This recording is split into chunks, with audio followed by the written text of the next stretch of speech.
Huh? What's going on?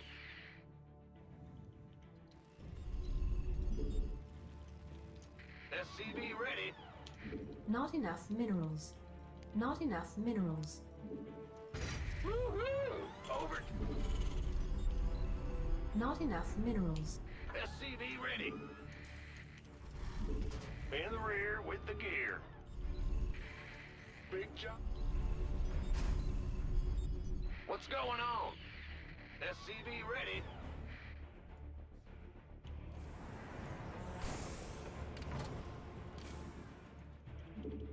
Yep, go ahead. Not enough minerals. Ah! You scared Not me. enough minerals. Yeah.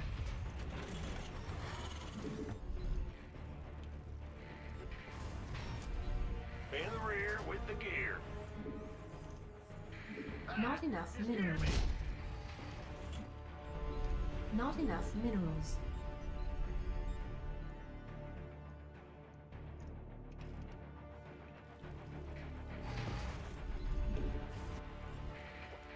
Ah! SCV ready. In the rear with the gear.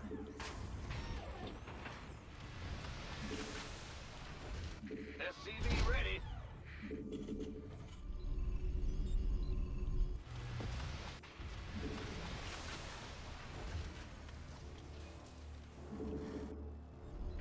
Ah! You scared me. You want a piece of me, boy?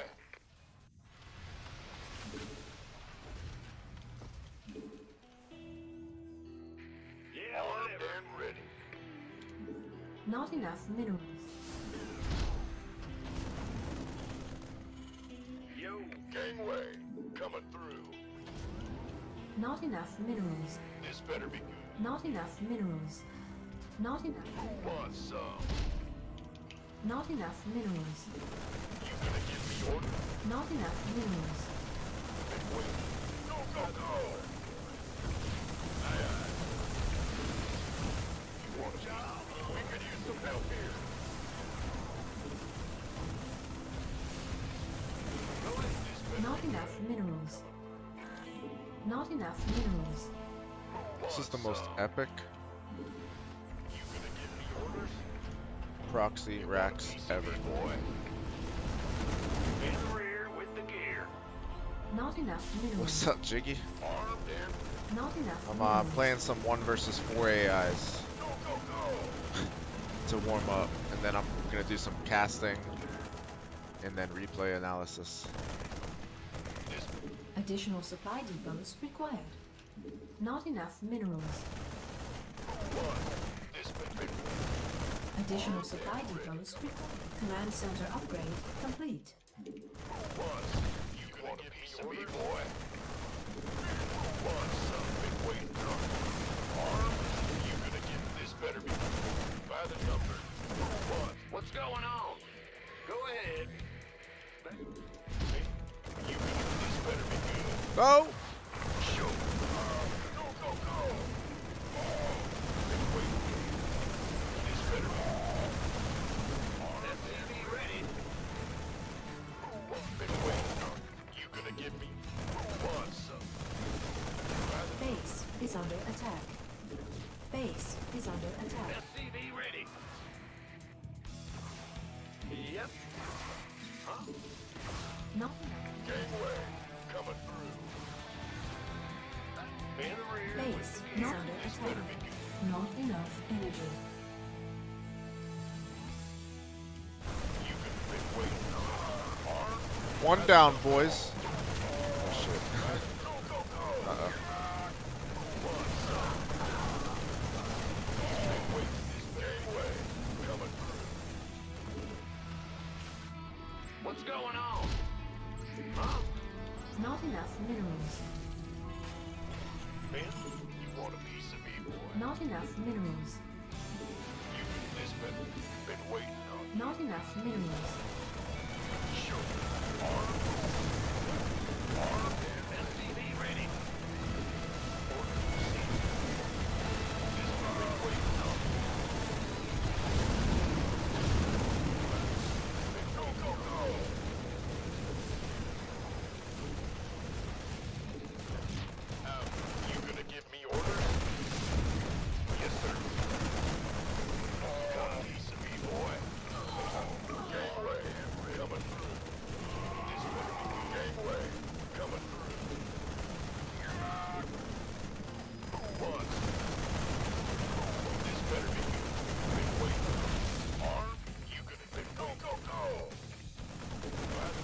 We could use some help here.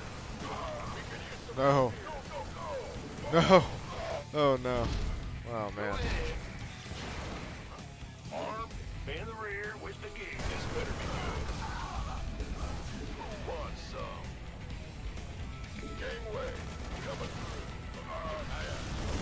Want a piece of me, boy? Add-on complete.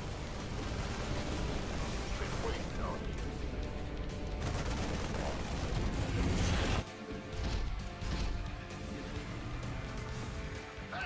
You scared me. Not Hey, enough what's up? Take minerals. some notes. Not enough minerals. Oh man. Who wants this better be Oh good? man. Can I hold? Can I Not hold? enough minerals. I don't think I can. Not enough minerals. I only took out one Not enough minerals. one AI there. Big job, huh? Not enough minerals. Henry, you gonna give me? Go ahead. Not enough minerals. Not enough minerals. Ready to roll out. SCV ready.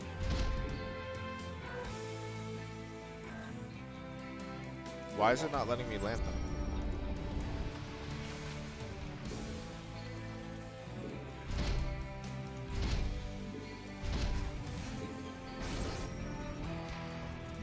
I don't think taking out one is going to be enough. I think I have to take out two with the cheese, and then you should play. You can play straight up against two AIs without a problem. Yep. Even against three isn't that much of a problem. Additional Or, supply I depots mean, it's not easy, required. but it's not impossible. Huh? But Additional supply depots which is going to be required. the case now. But I don't think I did quite enough. Fueled up, ready to go.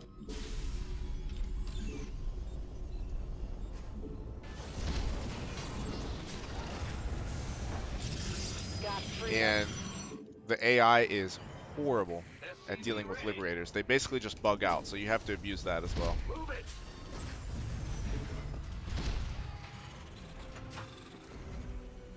Add-on complete. SCV ready. Command center upgrade complete. Not enough minerals. Not enough energy. Not enough I minerals. tried to nap, man. I tried my hardest. Add-on I was complete. kind of like Not half enough conscious minerals. for a little while. That was the Not best I enough could do. minerals. Not enough minerals. Let's have a plan. Mineral. Not enough. This is what I'm minerals. talking about here. The AI does this constantly. SCV ready. So it's kind of cheap of me to do, Not but at the enough same time, minerals. I'm playing against four, so Not enough. SCV ready. Not enough minerals. It's go time. Not enough minerals. Not enough minerals. Not enough minerals. Oh. Not enough. SCV ready. Add-on complete. Mineral field depleted. Not enough minerals. Not enough minerals. SCV ready. Additional supply. Not enough minerals.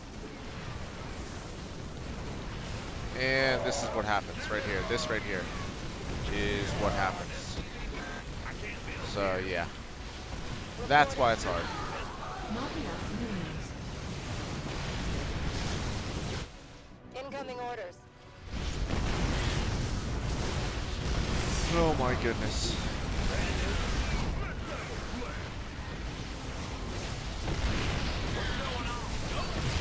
They bug out so badly with the liberators, it's crazy. Research complete.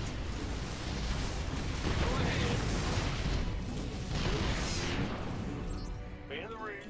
Not enough minerals. Oh my goodness. Not enough minerals. There's still more. Not enough minerals. Not enough minerals. Not enough. Research complete. Not enough minerals. SCV ready. Not enough minerals. Not enough minerals. It's about to. Not enough minerals. We're returning fire. Let's have a plan. Not enough. Additional supply. Research complete. Ready for duck. This better be good. Talk to me.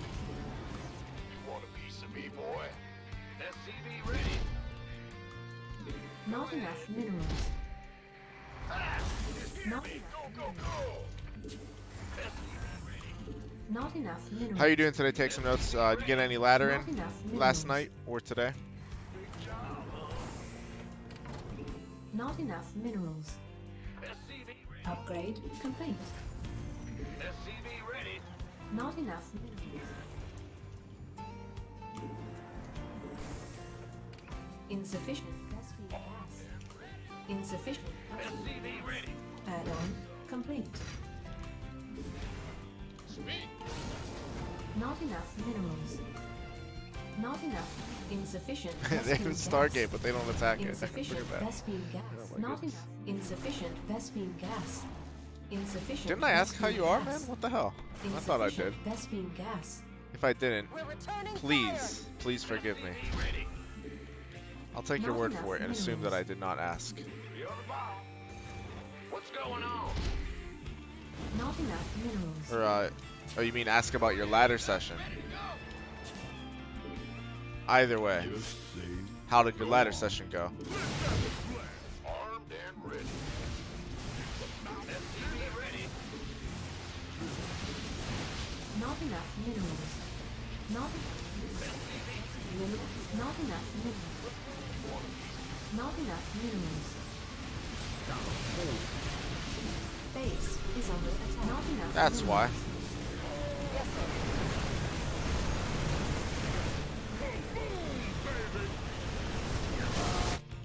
Not enough minerals. Not enough.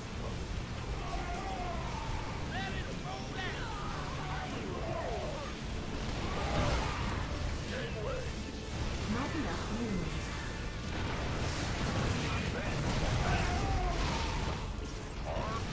Not enough minerals. Reporting for action. Not enough minerals. Yeah. Alright. Upgrade complete. Oh, man. Alright, I'm going to play some off race and then I'm going to cast a bit. SCVs. I only played one ladder game. It was off stream. It was actually a really good TVZ. I was pretty proud of how I played, but I am like falling asleep. So I ended up going to sleep last night a little bit after 2 because I had to pick up my fiance from the university, and she was really hungry. She hadn't eaten the entire day, so didn't have any food here, so we had to order food. And long story short, it got here a little bit before 2 o'clock. By the time I finished eating, went to bed. It was after 2, and I woke up at 8:30. So I am a zombie. Anyway, long story short, I only played one ladder game today. It was actually a pretty good game. Like I said, I was it's this game here. I'll show it because I think I pretty much accomplished all of my objectives. But yeah, after that game, I knew I wasn't gonna play more ladder. You didn't ladder? Alright. This here is from earlier today, and it's the only main race ladder game I'm gonna play today. Friday, Saturday, Sunday is usually more chill for me. I do my hard laddering during the week. Oh man. Anyway, 2-on-1, as you can see. He opened with defensive roaches, which honestly I don't think is ever good. You might just make more queens. The roaches are such a waste if you're using them for purely defensive purposes. So rewind there. The first drop was good, but you might just, like I said, just make more queens or get banelings. Roaches are the only thing roaches are good for is defending Hellbat pushes. Yeah, I don't know, maybe that's what he thought was coming. Maybe, because this is what he sees, but he didn't see the second barracks, so that could have been it. But still, defensive roaches are not good. I'd rather have banelings for Hellbat pushes anyway. So this opening drop killed some of his army. I'll keep this open because I actually got a pretty sick ratio for resources lost. Bad day of SC2? Dang, man. What happened?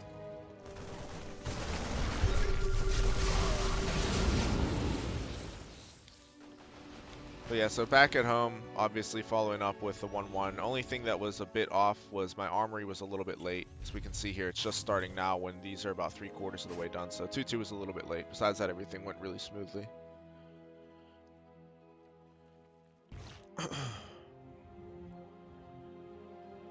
Joining up with this third drop. And check this out, take some notes. I don't know if you saw that, but right as 1-1 finished, that's what this push is here. So this is what we were talking about yesterday. I started moving my units literally as +1 armor finished. So we're going to poke in here, clear some creep, see if I can kill some units, maybe a queen. You know, I don't know exactly what he has there. I know I killed a couple of roaches before. My hope is that he has made too many drones, not enough army, and I can hit with this 1-1 advantage. So it works out really well here. Yeah, so I know I can take this fight. Lost one medevac, so it wasn't great, wasn't necessary, but yeah, so he loses a ton of army here, loses some drones. We're doing custom test days, I thought the builds would be good, but I'm already 0-3. Were the losses build related or for some other reason? Yeah, so this was freaking crazy. Gave some respect, I appreciate that. But yeah, so only 900 resources lost to 4,400. I was pretty damn happy with that. But so that is the power of hitting at 1-1. Now obviously I haven't ended the game, but I did a lot of damage.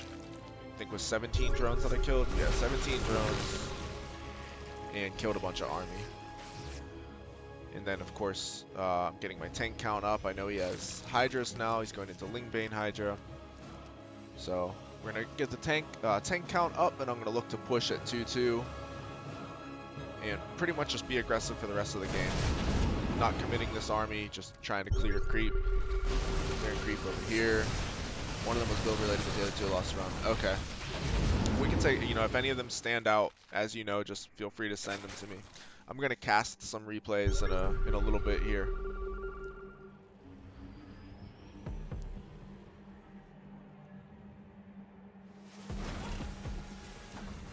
Alright, 2-2 is now done. I was actually about to start heading out. He comes in and attacks, so that works just as well. And here we go now. Drop the right side, drop the left side. 3-3s on the way. One thing that can discourage you from doing just a central push out is if his creep spread is that far in. I cleared it over here, but hadn't cleared it in the center as of yet.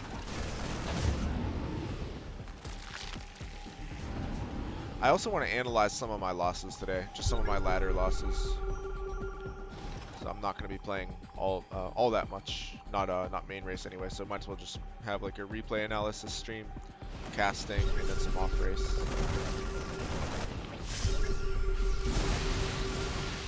Yeah, so like I was so happy about this. I knew I was trading really, really well.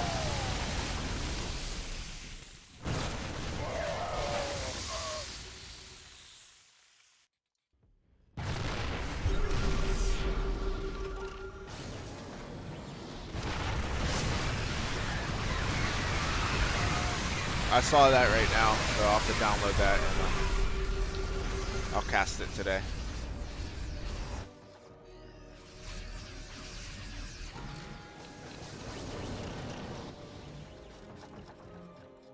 I think he's going into Hive Tech now, if I'm not mistaken. Yeah, he already has Hive Tech.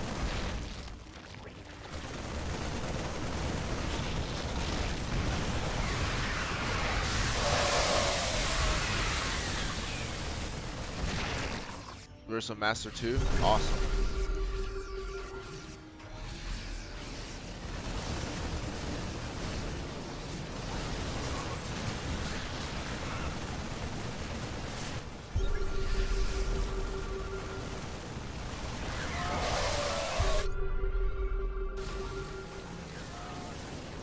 He's desperately trying to get Ultralisks out. A couple of Vipers as well.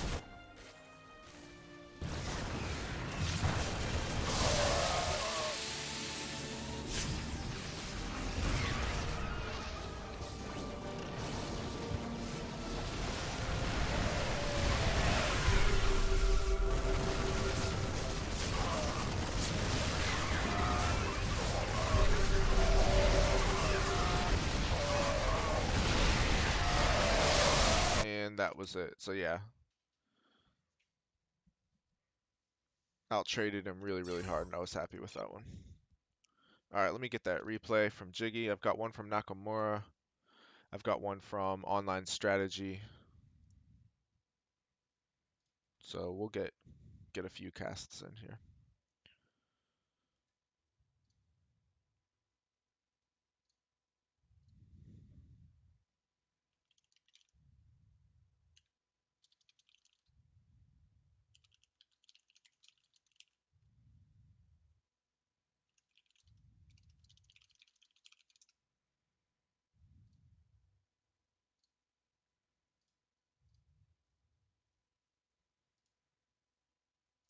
Okay, downloading Jiggy's replay now.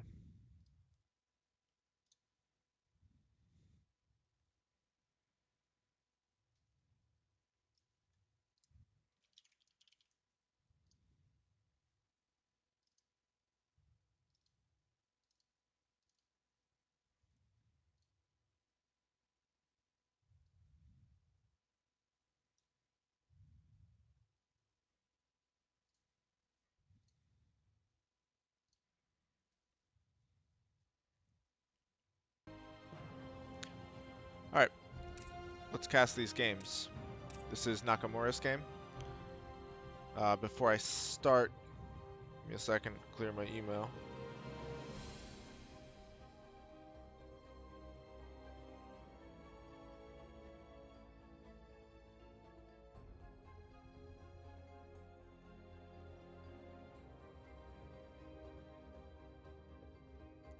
And I have to add one more person to the tournament. 1 second here. Number 1480. Okay.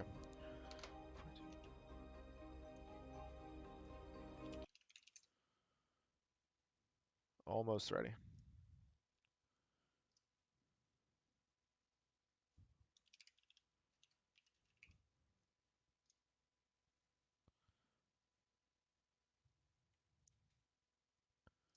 All right, cool. So we're good there. Let's get this underway. Oh wait, and I need to change the layout now so I don't see how much time there is in the game.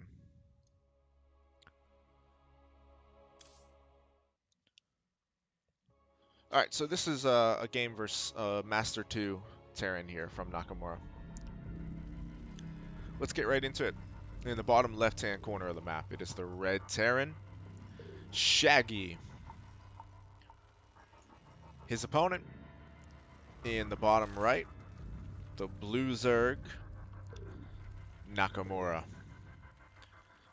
By the way, guys, the tournament will be tomorrow at 12 o'clock Eastern Time. For reference, right now it is 5:30 exactly Eastern Time.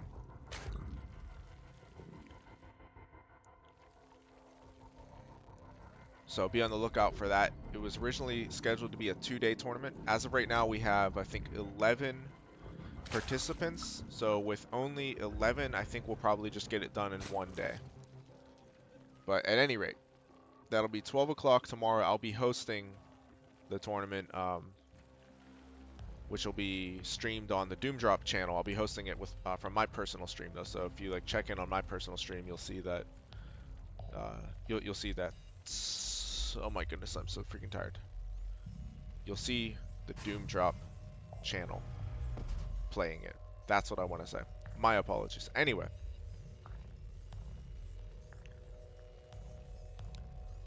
We've got Hatchgas Pool here from Nakamura. That's how I like to play. Zerg. Pretty much all matchups, actually. And a Reaper expansion. So totally standard from both players.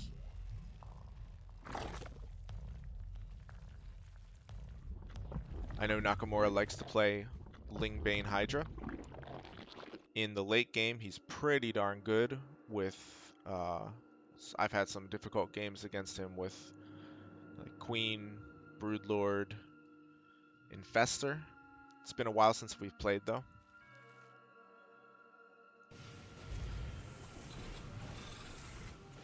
Whoops, my clicks are all over the place right now.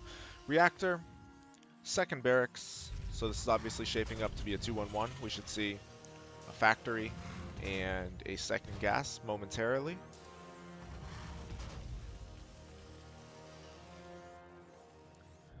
And on Nakamura's end of the map, looks like he wanted to head out there for his third base. Reaper scares it away.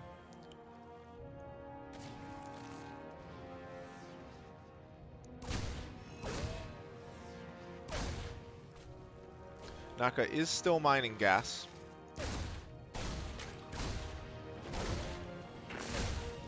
One ling is about to go down, finally goes down. Reaper can feel a sense of accomplishment. He has officially killed something. What's up, Patrick Mack? I do not speak Korean. Assuming that is Korean and not Chinese. Anyway, welcome to the stream. 2 queens come out, clear out the Reaper.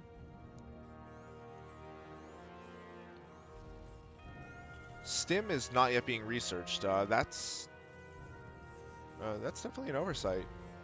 Stim is not being researched, and Shaggy actually doesn't have 2 SCVs in this second gas, so that's going to be a big problem. He needs 100 gas for Stim, 100 gas for the starport, and then 50 for the reactor. So yeah, this is actually a really, really big delay. I'm not sure why it's so delayed. Okay, he got an engineering bay first. That's kind of strange. Maybe he was afraid of being all in after losing the Reaper. That's the only thing I can think of. Nice ninja base here from Nakamura. I actually like that a lot. Double expanding, since his third was a bit delayed by the Reaper. Not very significantly. But yeah, so this is going to be super delayed, the 2-1-1. With that being said, it's not imperative to get out there on the map as early as possible with the initial push. You definitely want to be out there when you're 1-1, or in this case, I guess just +1 attack hit. I'm wondering if he's going to add a third barracks with this to give it a little more force, particularly since it is so late.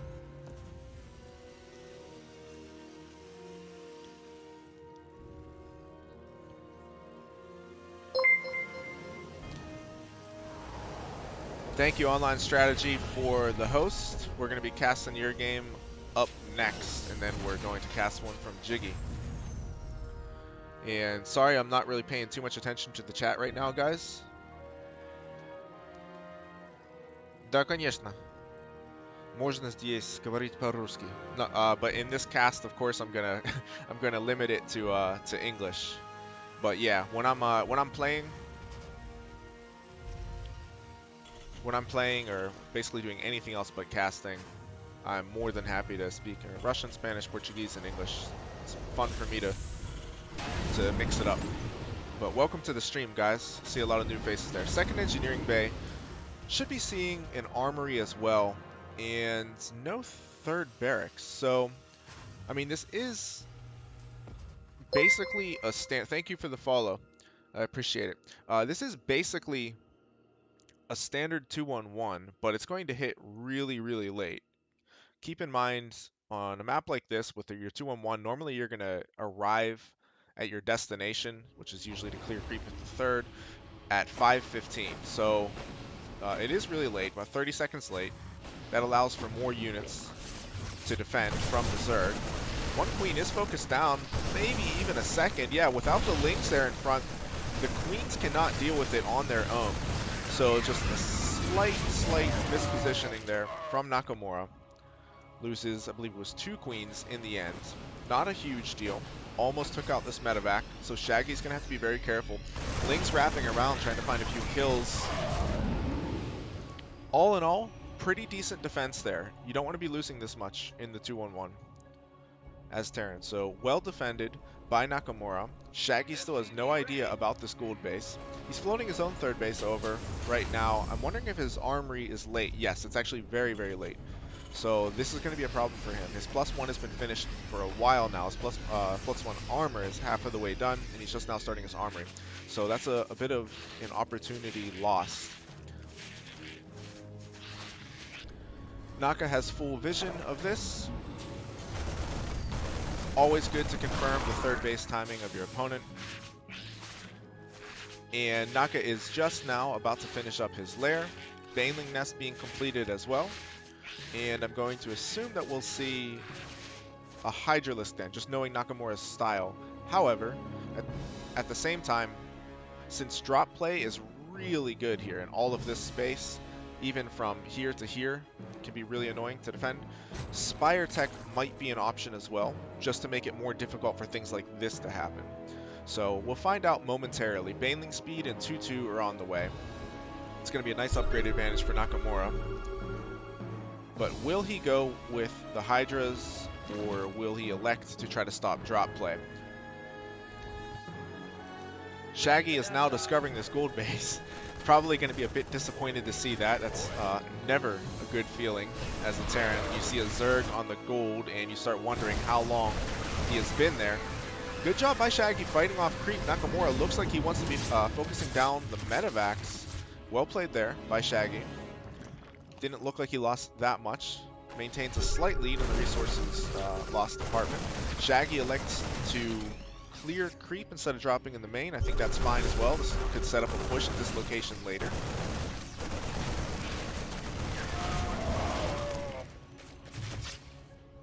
And this secondary force, I'm actually wondering why they're not poking back in to try to hit this base now. I mean, Shaggy obviously knows about the base. Wondering if his multitasking is just being stretched a bit. Maybe he's at home macroing. At any rate, he is getting his 4th base. 2-2 is now on the way. Nakamura's is about half of the way done, and we are going to see Hydras, as I expected.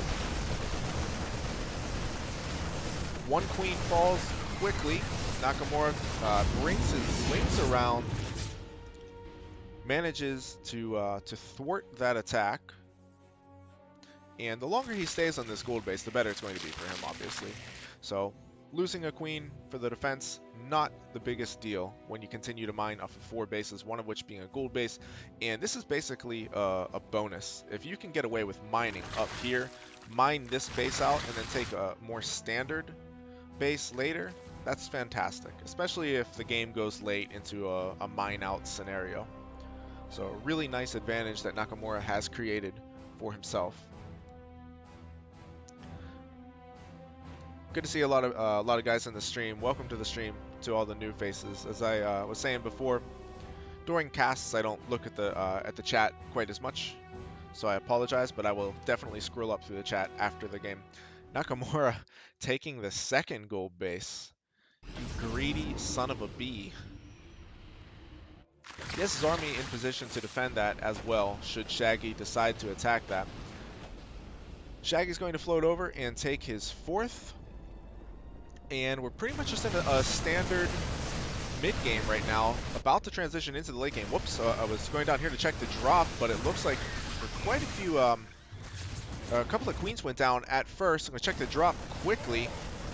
This is going to be able to get in here, so we've got a lot of action on the map right now. Nakamura is pressing into the 3rd. He's going to close the distance on a lot of the bio. The orbital command is under attack, but at the same time, Shaggy is in the main of Nakamura. He's going to pick up, fly away. But Nakamura is able to take out that orbital command center and knock Shaggy back to 3 bases. So definitely a successful attack for Nakamura. I think Shaggy was really paying attention to his defense, and he neglected to focus fire anything here, which is why he was attacking an extractor. A bit unfortunate for him. If he would have focused down the Hydralisk den, that would have been nice to deny the muscular augments upgrade.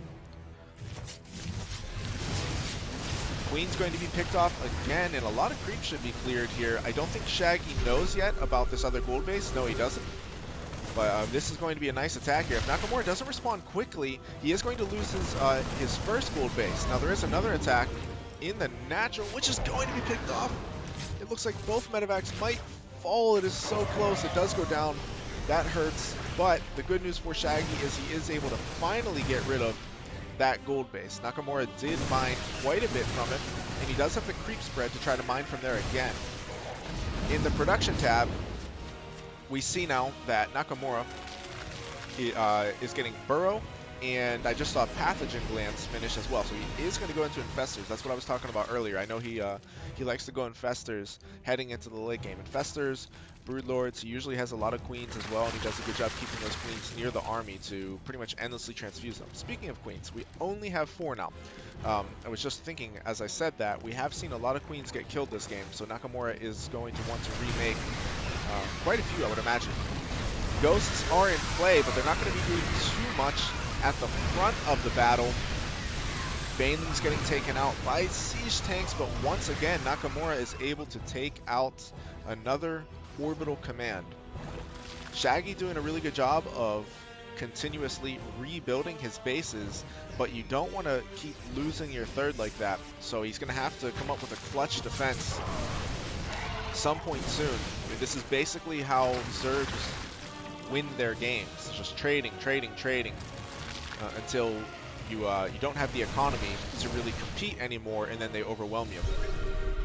Shaggy's going to push in. It looks like he wants to try to kill some drones. He has to be really careful here. Nakamura's Hydras are right in his face. 1 medevac goes down. Fortunately for Shaggy, it wasn't one of the full medevacs.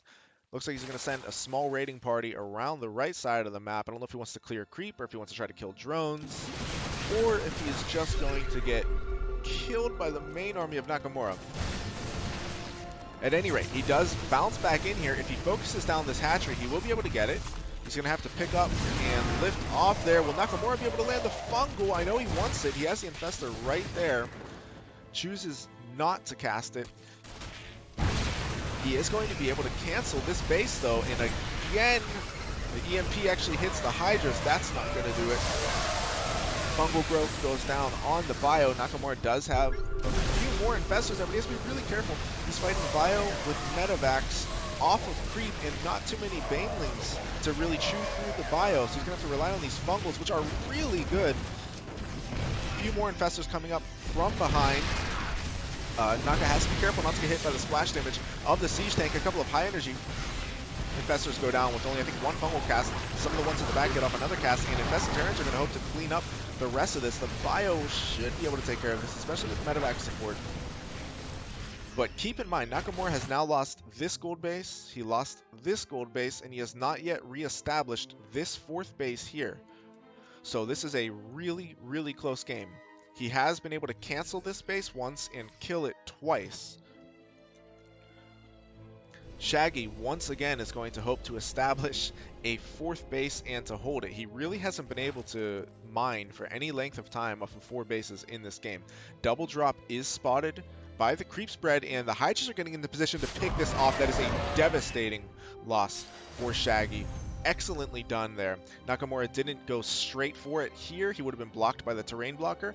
He got into position and sniped it. And speaking of sniping, it looks like he might snipe yet another base. The Hydras are going to come in here, momentarily focus it, but they think better of it and run away. That is, of course, the better decision. Nakamura cannot afford to lose these Hydras. Another command center being built, so that will be 5 bases if Shaggy is able to get it up and running. Adrenal glands now being researched. +3 melee. I don't think the Hydras have any attack upgrades. I don't recall seeing any. And I do believe that we are on 3-3 for the bio, if I'm not mistaken. Yes, we are on 3-3. Oh, I'm totally mistaken. We do have +2 attack, actually. So Nakamura has been on top of those. Tank's in pretty good position here, but maybe a bit exposed. I think it needs to be a little farther back behind the terrain blockers. The infestors do get their fungals off, but they're also dying. So there is a bit of a trade here. Now, if Nakamura could have kept all of these alive, I think that would have been fantastic for him. It still is going to be good, especially if he gets his planetary. It's going to be so close with the repair. Will there be enough DPS from the Hydras? This is extremely close. I don't think the repair is strong enough. I think Nakamura is just going to be able to take this down. He is, in fact, able to take it down. The bio comes in from the back. They're going to be able to pick off some of the Hydras. There are no medevacs here with this bio. However, Nakamura just doesn't have the numbers to contend with this. He's going to lose all of these Hydras. At the same time, he has managed to get this gold base back up and running. This game is insanely close. Still can go either way. Finally, a 4th base being established for Shaggy. He is, of course, morphing an orbital because this will be his 3rd orbital. He's already lost, I want to say, like 3 orbitals. At any rate, he does not yet know about the gold base. He really, really needs to check that. And that would be like the first thing I'd be checking in this scenario. Naka runs into this small bio squad, which I think he can probably take. Yeah, I mean, without a medevac here, that's really tough. There's going to be a cancellation on this gold base. This smaller squadron is going to scout the other gold base. Not sure he's going to be able to get it, though. Nakamura does have all of his reinforcements now flooding in. The Zerglings are going to take out the Marauders as the Marauders are trying to focus down the hatchery. So it's such a difficult call to make. If you take it down, you know your opponent is in critical condition economically. If you don't, though, you just lost all of your army for literally nothing. I mean, for damage on a building. That may be the critical blow in this game. Shaggy is going to send out a drop to the right side. He gets picked off immediately by the Hydralisks of Nakamura. Shaggy picks up and lifts off. It's like, hell no, I am not going to lose another orbital command center. He is building another base and is floating his main down to this southwest location.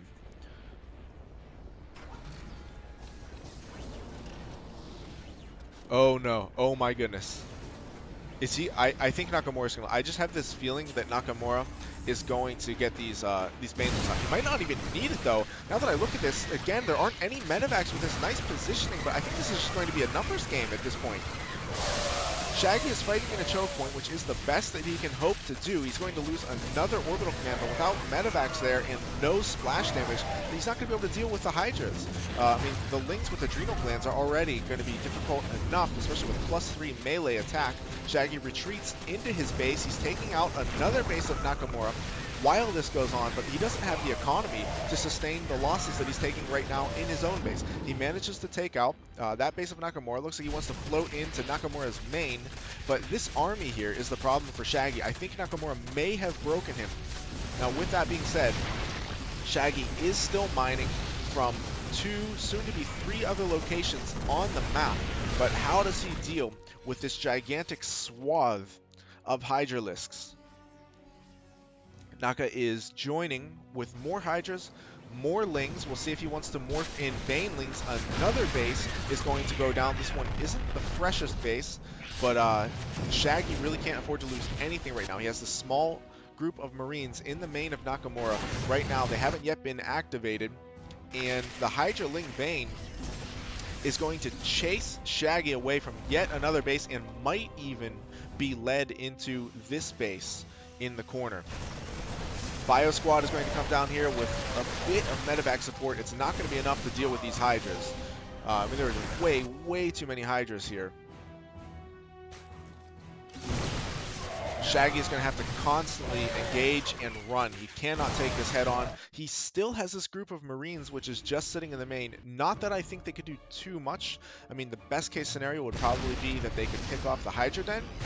Tank up on the high ground. Nakamura does not yet have full vision of it. I mean, he knows he's getting shot by something. And these Marines, they're still sitting here. I think Shaggy just forgot about them. He's poking back in, engages the Hydras again. The rocks are taken down. That's going to help protect him a little bit. However, good news for Nakamura is he has just discovered this location. He's going to hit it with everything he's got, and now this group of Marines and this high energy medevac, which is priceless to Shaggy right now, almost goes down. Bit of a lost opportunity there for Shaggy, not taking out that Hydralisk Den. At the same time, Nakamura is going to take out this absolutely critical base of Shaggy. Shaggy, with his really low health Marauders, is going to finally take out this base of Nakamura, which is going to actually leave us in a really interesting position here with this base nearly mined out. But at the same time, this is the only base, the only CC for Shaggy. He doesn't have enough resources to remake another one, and he has 0 workers. We are now in a base trade, or not base trade necessarily, but I guess a base race where you have to kill your opponent's buildings before he kills yours situation. The army supply is in Nakamura's favor. Shaggy has just spent all of his remaining minerals on army because, again, he has 0 workers and he has 0 command centers. Now, what he has to do is take out Nakamura's hatcheries. There's really no other way around it. He can engage Nakamura's army, but unless he wins very convincingly, he will most likely just die to reinforcements because Nakamura is mining and he isn't. Now, one drop is going to hit this base. Not sure if he's going to be able to get it. The other drop goes into the main. Nakamura comes back to defend. Shaggy has to be extremely careful with every single unit that he has, and every single pickoff that Nakamura gets is going to be one more nail in Shaggy's coffin. Shaggy has almost all of his forces in the main. He's going to finally focus down that Hydralisk Den, which has been lucky to live this long. Adrenal Gland Lings are good, but not with this much bio and medevac support. Infestation Pigs might go down as well, but so might some medevacs.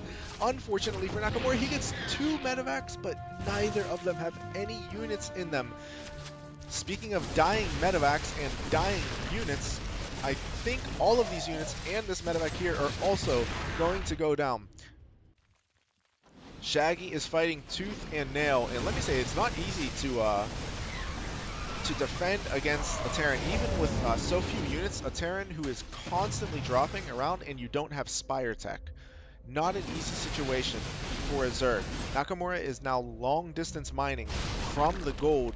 He is doubling Shaggy in army supply, but again, Shaggy has a lot of army mobility. He cannot afford to lose any units, as I keep saying, but especially can't afford to lose the medevacs, which are keeping his units alive. He's sending in what few reinforcements he has to hit this base of Nakamura, which is the freshest base that he has. If he can take it out, that'd be nice, but more Hydralisks are hatching. And did I just totally miss?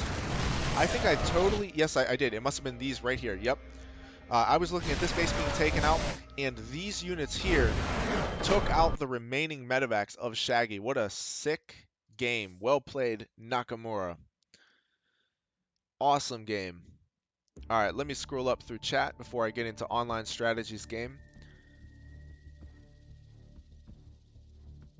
One of my friends was D1 suggested a what?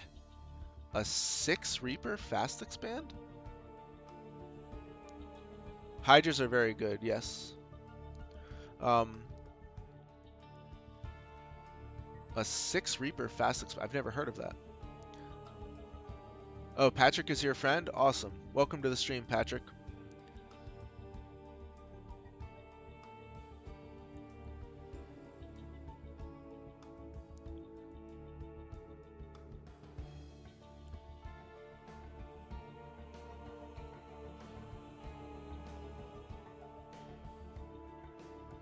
И сейчас я посмотрю чат.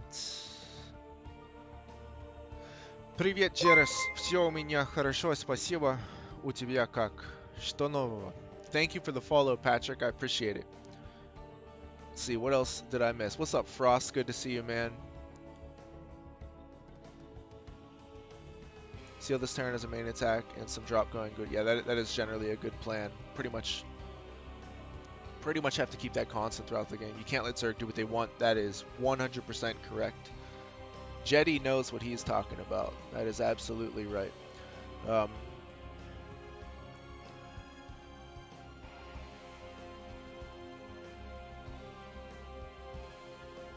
Think I got everything there. Pretty sure I got everything. If I missed anything, just let me know.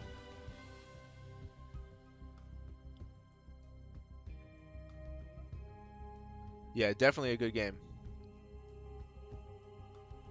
Undead Ted, what's up? How are you doing? Is that question to me if I'm military? I am not military, no. If I was, I wouldn't be able to tell you. Alright, so let's get into online strategies game. If you guys don't mind, give me 1 second to get a drink here. Look at that. I've got some raspberry lemonade right behind me. Perfect. Yeah, I'm super buff now. Undead Ted, I'm not sure if you asked because of the languages or something else, but no, I'm not military though. If you're asking because I'm buff, it's because I've spent my entire life in various forms of combat sports. So Clearly that was the reason why you asked. Saw how huge I am. Alright, anyway. So this is online strategies game. I'm going to open it up without looking at the time, so I don't know how long it's going to be. Just curious. Oh, your family is military? Very cool. Very cool. I've got a lot of family members who were in the military, but no, I personally have not served. A lot of respect to those who do, though. All right, let's get into this one. In the bottom left-hand corner of the map, it's my good Terran friend and fellow streamer. Online strategy. We'll be referring to him by his in-game name, online. His opponent, in the top right-hand corner of the map, the blue Zerg, AP Meth. I think he's making some sort of pun on APM and meth, maybe suggesting that he's very jittery and quick when he plays. Don't do meth though, kids. Just don't do it. You ever see the before and after photo? This is gonna get heavy now, guys. You ever see the before and after photos of people who do meth? It is not pretty. Many teeth were lost. Alright, before I go any further down that rabbit hole, let's start talking about StarCraft. We've got a hatch first, followed by what looks to be a gasless expansion. Don't see this too often, but on a map like this one, where your natural, assuming online takes this as its natural, is protected, you don't necessarily need the Reaper, and in fact it can be pretty good to get a Marine out first and poke at Overlords, deny scouting, maybe even get a kill. Gas is being taken now, so just a bit late, so all that means is we're not going to see a Reaper, right? I mean, if we do, it'll be a really, really late Reaper. I think we're probably just going to see a Marine. Anyway, so hatch, pool, probably going to be a gas.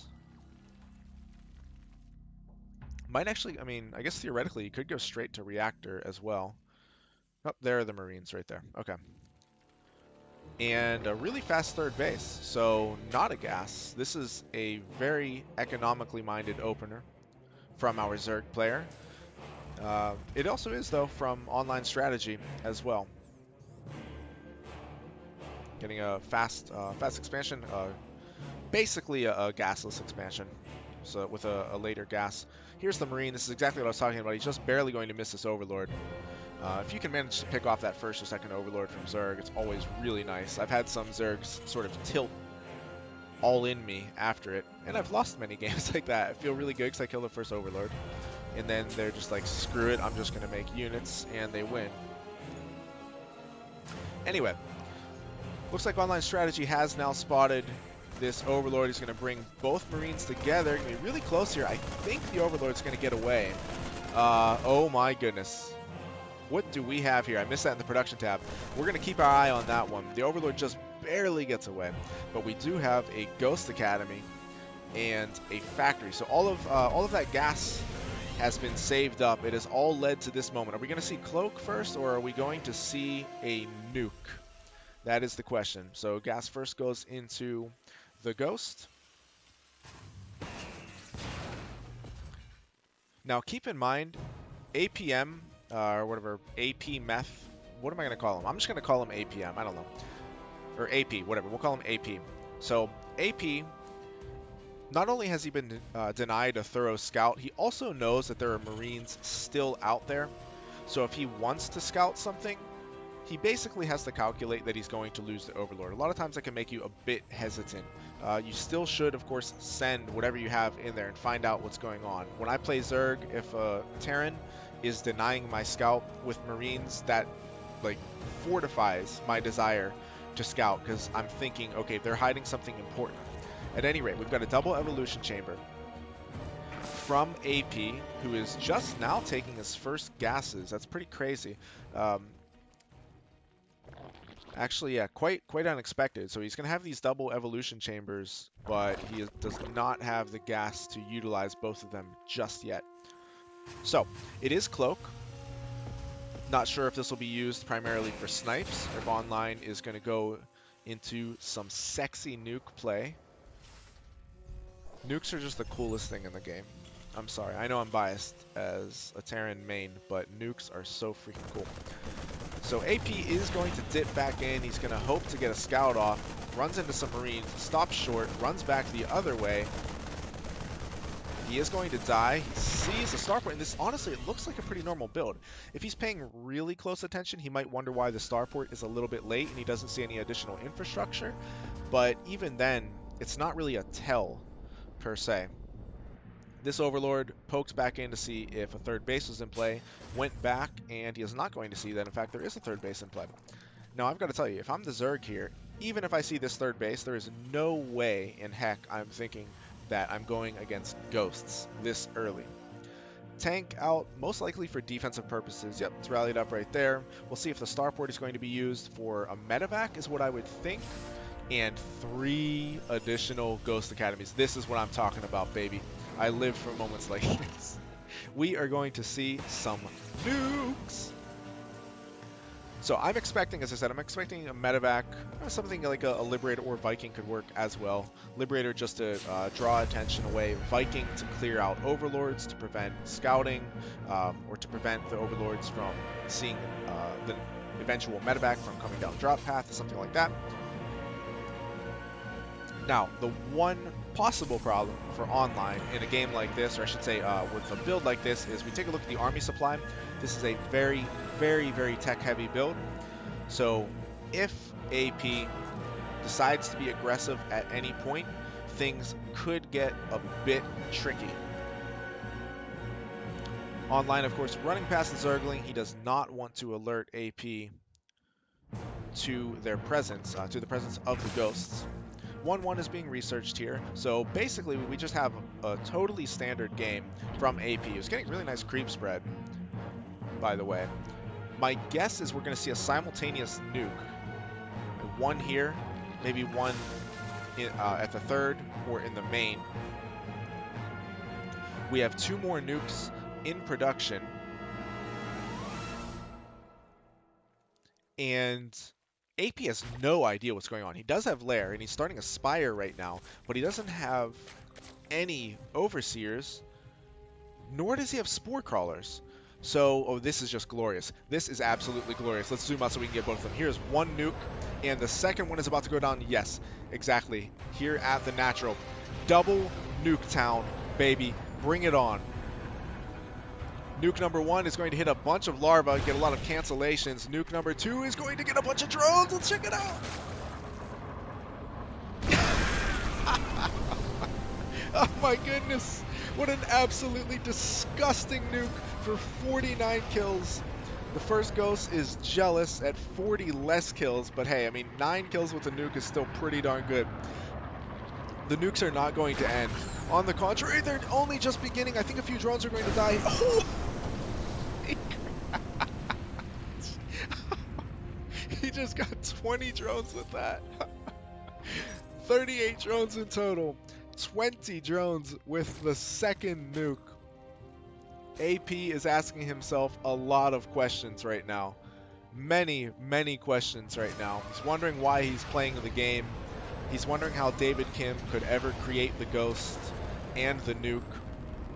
Then he remembers that David Kim is not the balance designer anymore. I think this ghost is actually going to be killed. Another nuke goes up. Ghost just barely gets away. And so then he just starts asking himself again why he's playing the game. So it's very circular reasoning here for AP Meth. None of the answers that he can find are giving him any comfort. When you're getting nuked like this, relentlessly like this, you are not a happy camper. Looks like one ghost is finally going to fall. The second ghost is going to kill a lot of overlords, actually. I think it's going to be a supply block with 3 taken out here. And a queen. Okay, just short of a supply block.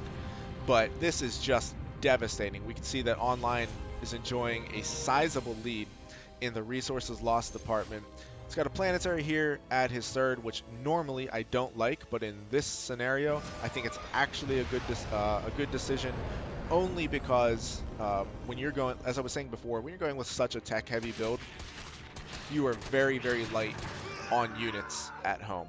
So, not going to fault him at all for taking the cautious approach. I think it's probably the smart thing to do when you're going with a crazy build like this. So when it's all said and done, we have 38 workers killed. Wait, how does that even work? Hold on a second. Only 2 units killed from the Zerg. I think nukes count as units lost. I think that's what it is. Wow, I never knew that. So nukes count as units and resources lost because only 2 units have been killed by the Zerg player. And those were 2 ghosts. I guess if there's good news for AP Meth, it's that he has managed to continue expanding. If we take a look at his worker count right now, he's actually at 63 workers. However, there is a sizable army here for online. As we can see, he's at what, 80 to 58. He's got +1 attack, combat shields on the way, as well as +1 armor. And once he starts getting some medevacs with the army, he's going to be in great shape to push out and do some real permanent damage. At this point, all AP Meth has really been able to do, for the most part, is remake drones. You don't want to be behind in army supply at this point in the game as Zerg. Mutalisks are going to swing in here. It looks like they might be able to come in to the natural. There's one turret there. If online is on top of his repair, he should be able to prevent them from doing damage. And actually, the Mutalisks are returning home. I think they're returning home to chase the medevac. I'm pretty sure that's what's going on. Double nuke here. It's going to take out the hatchery or come up a tiny bit short. It's going to be really close. The second nuke lands, it does take out the hatchery along with a bunch of Zerglings. The Bioforce swings in at exactly the same time, and it's quite clear right now that AP Meth is just not able to keep up with the constant harassment. He's really being stretched to his limit as far as the multitasking goes. Mutalisks are forced to fight head on. Head on. That was cool. Wow, look at this guy. What a sport. Bravo. Bravo. Bravo, of course, to online for that sick game. Bravo also to AP Meth being a good guy and just appreciating the nuke rush. How many Zerg? So everything I said about him, questioning his life, it turns out it was wrong. He's just a good sport and a decent man. He appreciated the fact that he got the ever-living shit nuked out of him. Not many people on Battle.net will give you props for that. Thank you very much, online, for sending that replay. That was a sick game.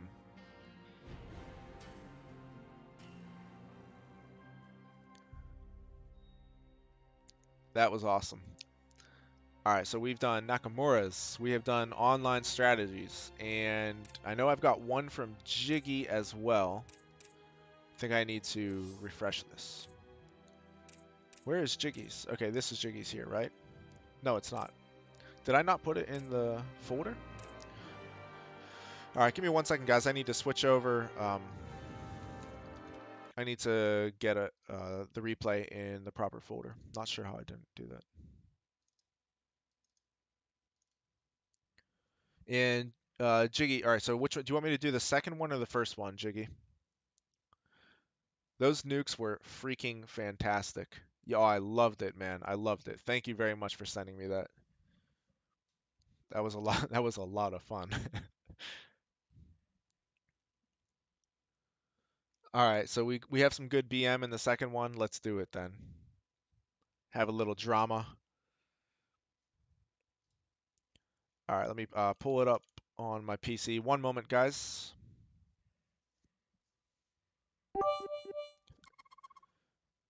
Gamer Richie, thanks for the cheer, man. How you doing?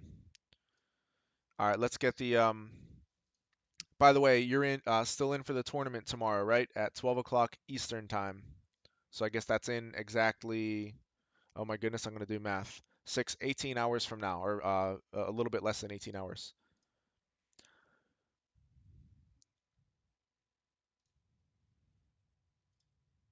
Okay, 1 moment, guys. Going to transfer this file.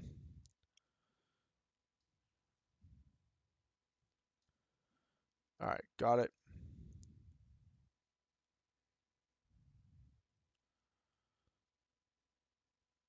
I'm doing very well, Gamer Richie. Thanks, man. Thanks for asking. And I'm really looking forward to seeing you play tomorrow.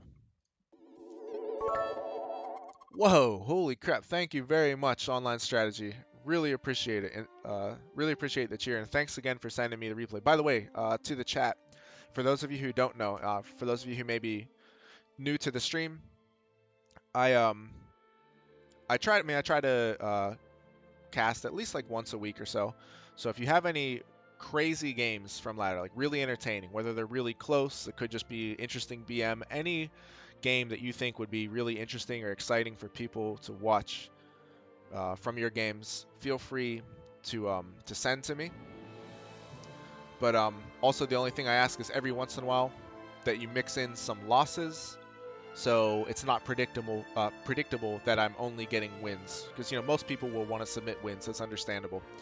But like I said, just so it's not predictable. If you have a crazy game or an exciting game that you end up losing, feel free to send those as well. All right, let me refresh this again here. Okay, this I forgot to put it in that. That's what happened. All right, games cast. Got this. All right, I'm gonna scroll up through chat, see what I missed. I'm gonna pause the game at the start here because I do want to scroll through chat. For us, there's a tournament. 1 second, guys. I'm going to pause this. There's a tournament tomorrow for Master 1 through Grandmaster, and then the next tournament that we're going to do, I think Nakamura and I have been discussing it. We're probably going to do a Master 3 through Master 1 tournament for the next one. So I've got plenty of losses for you. All right, give me 1 second, guys. I'm going to scroll up through chat before I start.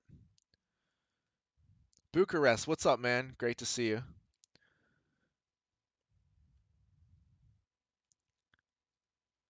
Wait, what? Oh wait, someone said Coke. Coke had meth. Oh, darn, I missed the conversation about meth. Let's see. Sim stands no chance versus Avalo in a real fight. Yeah. I know, I know. I would stand no chance of not knocking him out within the first 15 seconds. If it went past that, I would be very upset with myself. Shots fired. All right. Scars, what's up, man?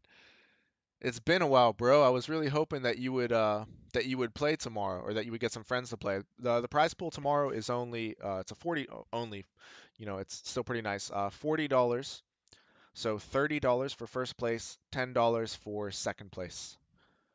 So, and it's Master 1 through GM. Like I said, I think the next tournament we do is going to be Master 3 through Master 1. That seems to get more people signing up. Didn't play for like 2 months. I wouldn't be too worried. I know you're a solid player, and I'm sure you would do well. All right. Okay, guys, I think I got everything in the chat. Wait, I've stopped the 2-on-1 at the moment, but I may start to do it again every now. Oh, okay. Why did you stop doing 2-on-1, Richie? And what build are you using instead? I've actually started doing some fast 3cc builds lately, so I can do 2-2 pushes. Heard Avila likes to bitch slap people, so you need to be careful, Luke. Oh man, I'll be on the lookout for that. I mean, it's because first one a lot of people don't know about. Yeah, I mean, well, like technically it's the second one, but it is the first tournament we're having for this level, for Master 1 and Grandmaster level. So yeah, that is true. I hope so, man. I hope so, because I'm not gonna lie, it is a lot of work to host a tournament, even a 1 or 2 day tournament. People don't realize how much work it is. I don't want to complain because I enjoy it. I really do enjoy hosting and casting, but it is a lot of work. So when more people sign up, it makes it more rewarding. But anyway, so stay on the lookout for that, guys. Like I said, that is at 12 o'clock tomorrow. Before I start the cast, I want to get all these details out. That's 12 o'clock Eastern time tomorrow. It will be casted from the Doomdrop TV Twitch channel. So that's twitch.tv/DoomdropTV. I'll be hosting it from my personal stream, and Nakamura will do the same from his stream. Um, as of right now, I think we have 11 or 12 participants. The maximum would be 32, but so with 11 or 12, I think we'll actually get it done in 1 day. We were originally going to do a 2-day tournament.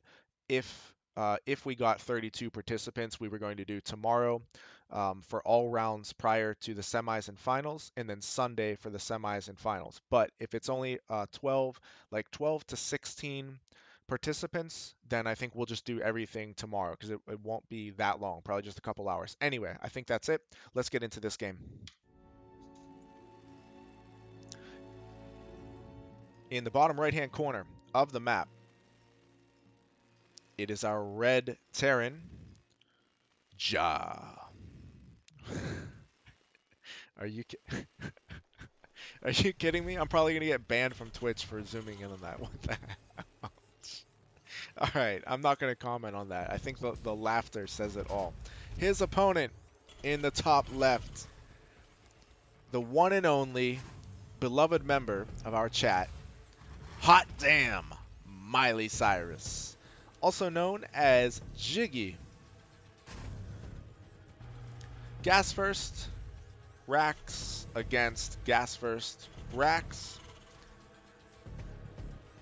These boys are mirroring each other. It's a game of chicken right now. Who is going to blink first? I know it's not going to be my boy Jiggy.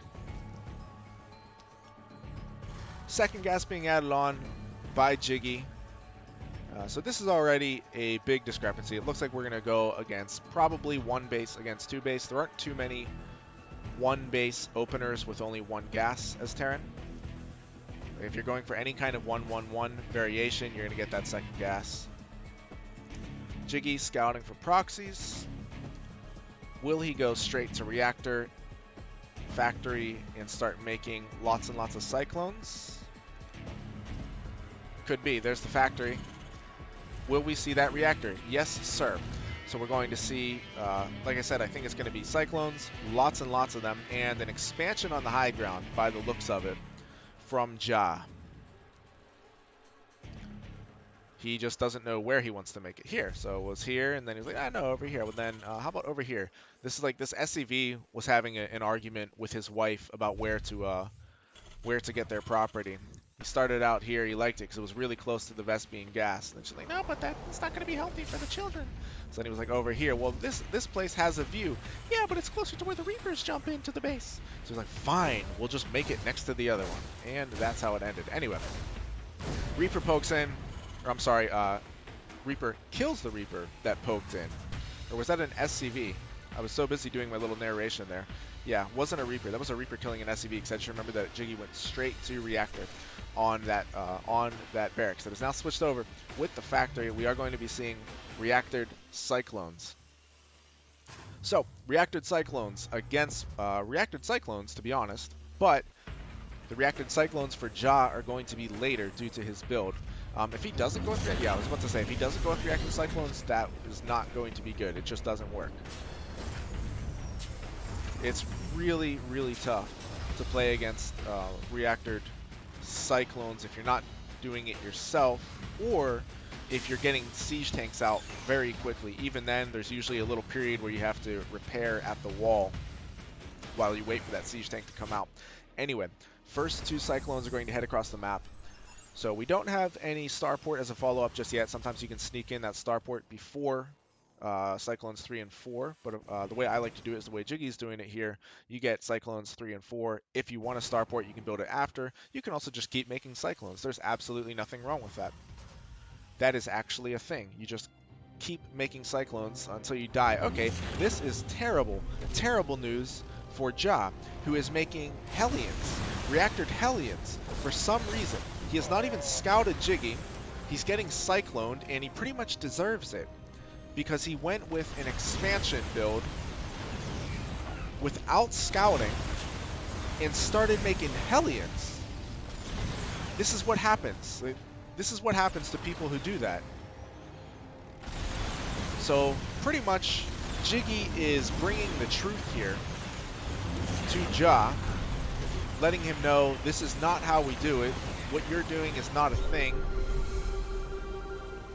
And you need to make this unit. You see this unit that's all up in your face right now? You see this? This is what you need to be making. Not this one here. This one here. That's TVT. It's like, oh, that's cute. You have one of them? You have one of what I have 4 of? With a 5th on the way? It's not going to work, bro. even cuter, Ja thinks he's going to get stim in this game. Ja is not going to get stim in this game.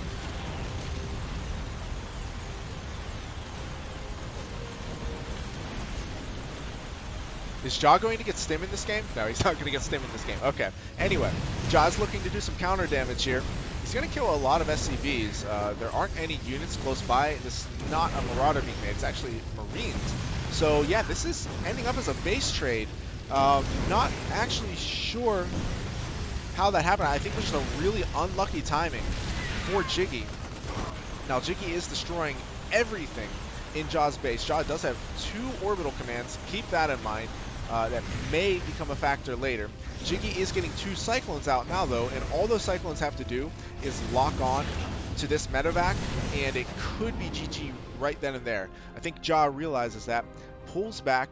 He's going to bring his 3 Hellions back to defend 2 orbital command centers. I don't think that 3 Hellions and a medevac can defend 2 orbital command centers. Alright, let it begin. Let it begin. Let it rain, baby.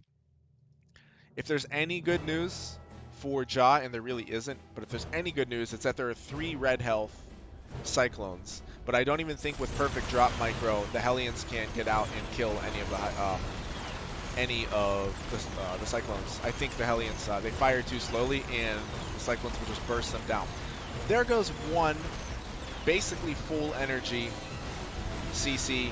The 2 reinforcing Cyclones come down, kill the remaining Hellions. The Liberator is now taking out the medevac. That is the last unit in the game, I think. Yeah, not counting the workers. That is the last unit in the game for Ja. Orbital command goes down. Jiggy is now going to be on the prowl for the remaining building of his opponents. Remaining 2 buildings now. There's a supply depot.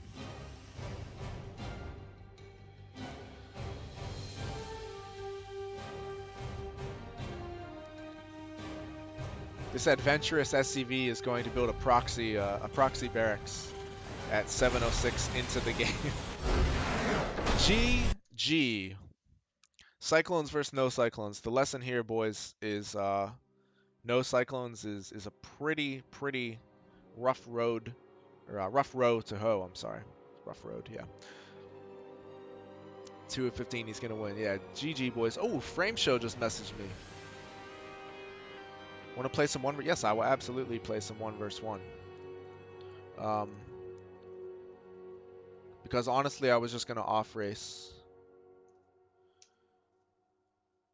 If we don't play like practice games right now, viewer games, then I was gonna off race. So viewer games are off racing, and viewer games is usually more fun.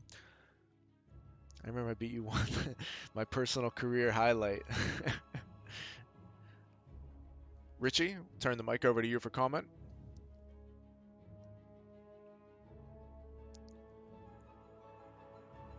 By the way, if Frame Show, if your internet is fixed, I would like to cast U vs Dust if you guys are able. I mean, I will gladly play some 1 versus 1s, and then after that, if U vs Dust is possible, that'd be great.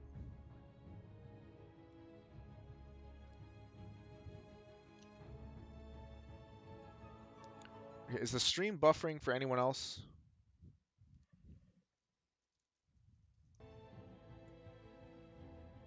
Okay, it's back for me now. Do some practice games with someone, but you probably don't really like. No, I mean, dude, for us, I'm always down to play versus mech. I mean, yeah, I'm not gonna lie, I can't say it's enjoyable, but it's necessary practice. And so, like sometimes, actually, I take that back. Sometimes you can have really fun games against mech as well. So yeah, I take that back.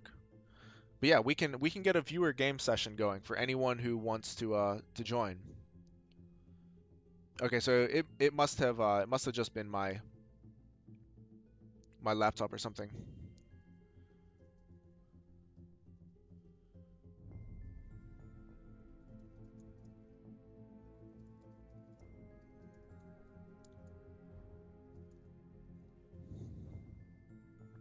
Yeah, Frame Show vs Dust would be sick. I would love to see that. I think my laptop is really slow right now. It seems to be lagging a lot. All right, Scars, let's do it, man. Let's do it. Let's you know what? We're gonna get a group going here. We're gonna get a peep mode session going, boys. So Frame Show is in. No worries, Scars. For those who don't know, Scars is he was low GM on NA and high Master 1, I believe, on EU. So a solid player. So what made you choose 3 additional languages? Well, each one I guess has a bit of a story. So Spanish, I just always liked the sound of Spanish, so I wanted to learn it. It's really as simple as that. But like, I was always interested in traveling to Spain specifically, and then over time through boxing, a lot of my favorite boxers are Cubans. I love Latin music, like Cuban music, Cuban salsa, Colombian salsa, and just started to become more interested in Latino cultures, and naturally started to speak Spanish. But with Portuguese, my fiance is Brazilian, so when I went to visit her, I didn't speak any Portuguese at all, but I spoke Spanish. Started to pick up on Portuguese pretty quickly because they're similar.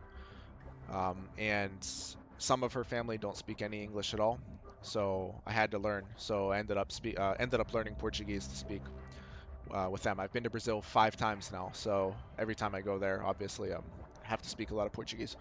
And Russian, I love Russian literature. I also love Russian culture in general. Russian composers are a lot of my favorites, composers and artists. Russian literature, like I said, in my opinion, is the best in the world. So I wanted to read in the original language. That's why I started learning Russian. I studied in Moscow as part of an exchange program. I lived with Russian roommates for a few years when I was in college, and I take piano lessons and chess lessons, and both of them I take in Russian. I've been taking piano lessons in Russian for like 8 or 9 years, and chess lessons just for a little less than a year. But so basically, it's a language that I use a lot. It's basically a second language to me. Let's see. Peep show without hell no, we're not doing a peep show without you, Dust. Dust will play randomly, give everybody a chance. All right.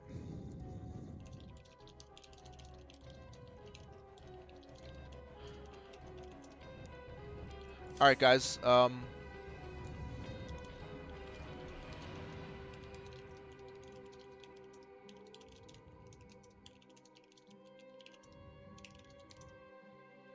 right, we're gonna do this on EU since I think I'm the only NA guy in our little group here of people who said they want to play. We're gonna hop onto EU and we're going to get a peep mode session going. You just know English, took Spanish, but only to be close to a girl. Hey man, honestly, that's probably the best way to learn a language is um, is if you Frost, join up, man. Hop on EU, bro. Because I think we're outnumbered. But yeah, if you are in a relationship, or it's just if you befriend someone who doesn't speak English, so you have to learn the language, you'll learn very quickly. She spoke English, yeah, it makes it a little harder because you know that if you can't explain something, and especially if she speaks English well, then there's no need to speak it. So you just revert to English. That's actually with my fiance. Like I said, she's Brazilian, but she speaks perfect English. She goes to grad school here in the United States. So I basically never speak Portuguese with her, but I speak it with her family. Um, and when I go to Brazil, I train at the same boxing gym down there, and they don't speak English, so I speak Portuguese with them all the time. And I made friends in the many times that I've been there, and I keep in contact with them, and they don't speak English, so I speak Portuguese with them.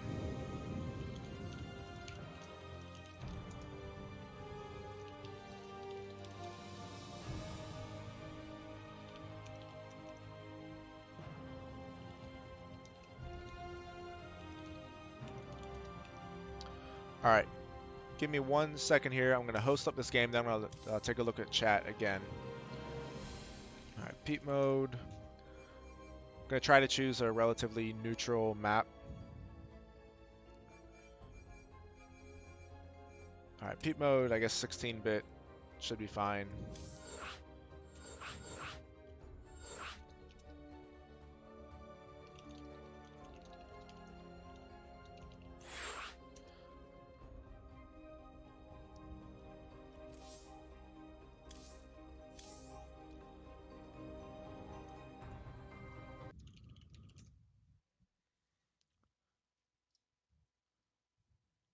Okay, where is the sign up page?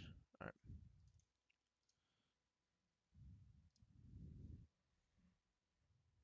right. Obrigado. Yeah, thank you in Portuguese. Scar is ruining my chances tomorrow. I don't know. Oh yeah, with that 6400 player.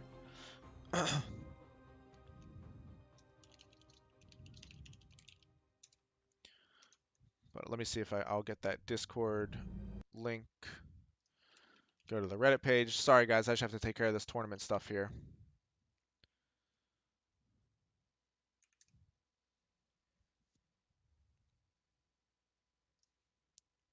Please bear with me one moment and then we'll get the game started.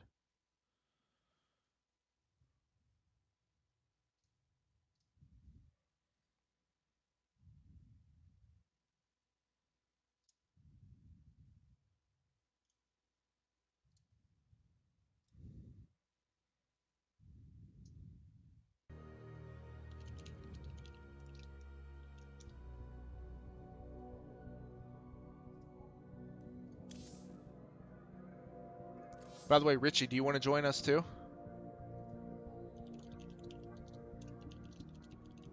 Oh, damn it. You just went offline. Richie, if you want to join, let me know.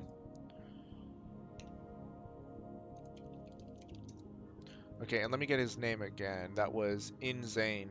Okay. Inzane. Need to add him to the tournament.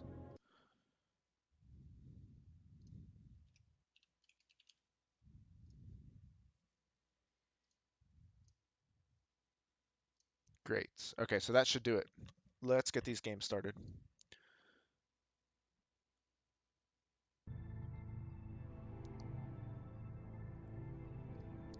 What's that? Won't let me play ranked. What? That's weird. All right, Dust, are you joining or what? More like in lame. We did Kempo and Shotokan Karate and family training. That's really cool. Really cool. So I wrestled for 10 years and then I did a little bit of Muay Thai, little bit of Jiu-Jitsu, not much, and then boxing. I competed in wrestling for 10 years and then I competed in boxing. But as far as traditional martial arts go, for only one summer, it was like 3 months. I forget what form it was kung fu, but I forget it was a specific school of kung fu. This was a long time ago.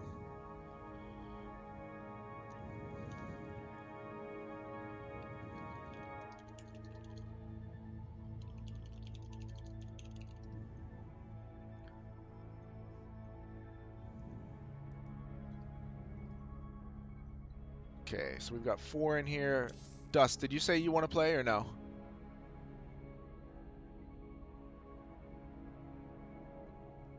What I'd like to do is get a few Pete Mode games and then finally get you versus Frame Show. Get that series going. Can't join? No problem, Dust. No problem. Hope you enjoy watching. Okay, looks like I think Richie is signing out and signing in again. In bed watching on your phone. Hopefully you're feeling well, or you just I guess it's pretty late where you are. Never mind, I forgot. Okay, let's see.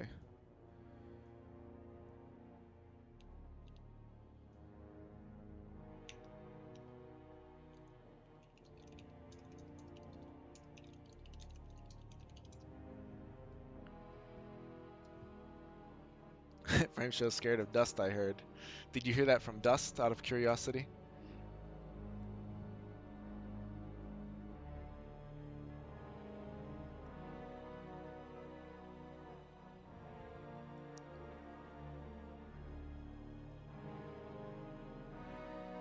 It's 5:30 where you are, Undead. I'm guessing you're maybe Central United States, Central time zone. I'm on the East Coast, so it's a little past 6:30 here.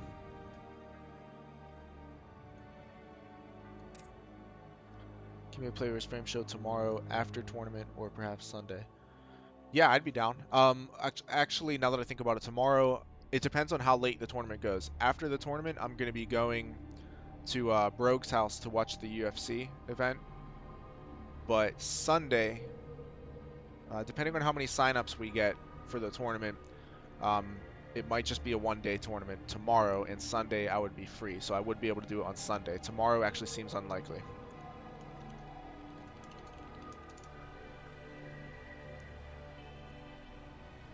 Midnight where you are, Dust. I forget. Dust, are you in the UK, if I recall correctly?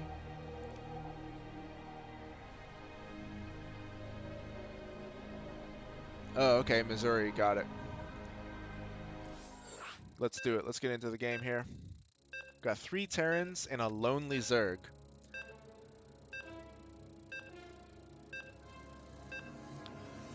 Yeah, tournament may go long, so I think in all likelihood, to be safe, we'll probably plan for Dust versus Frame Show. Frame Show is able on Sunday. I think, if I recall correctly, I think Frame Show is from Austria. I believe he's from Austria. Or am I crazy? Does anybody know? Pretty sure he's from Austria. So I'm gonna cast the games that I'm not playing.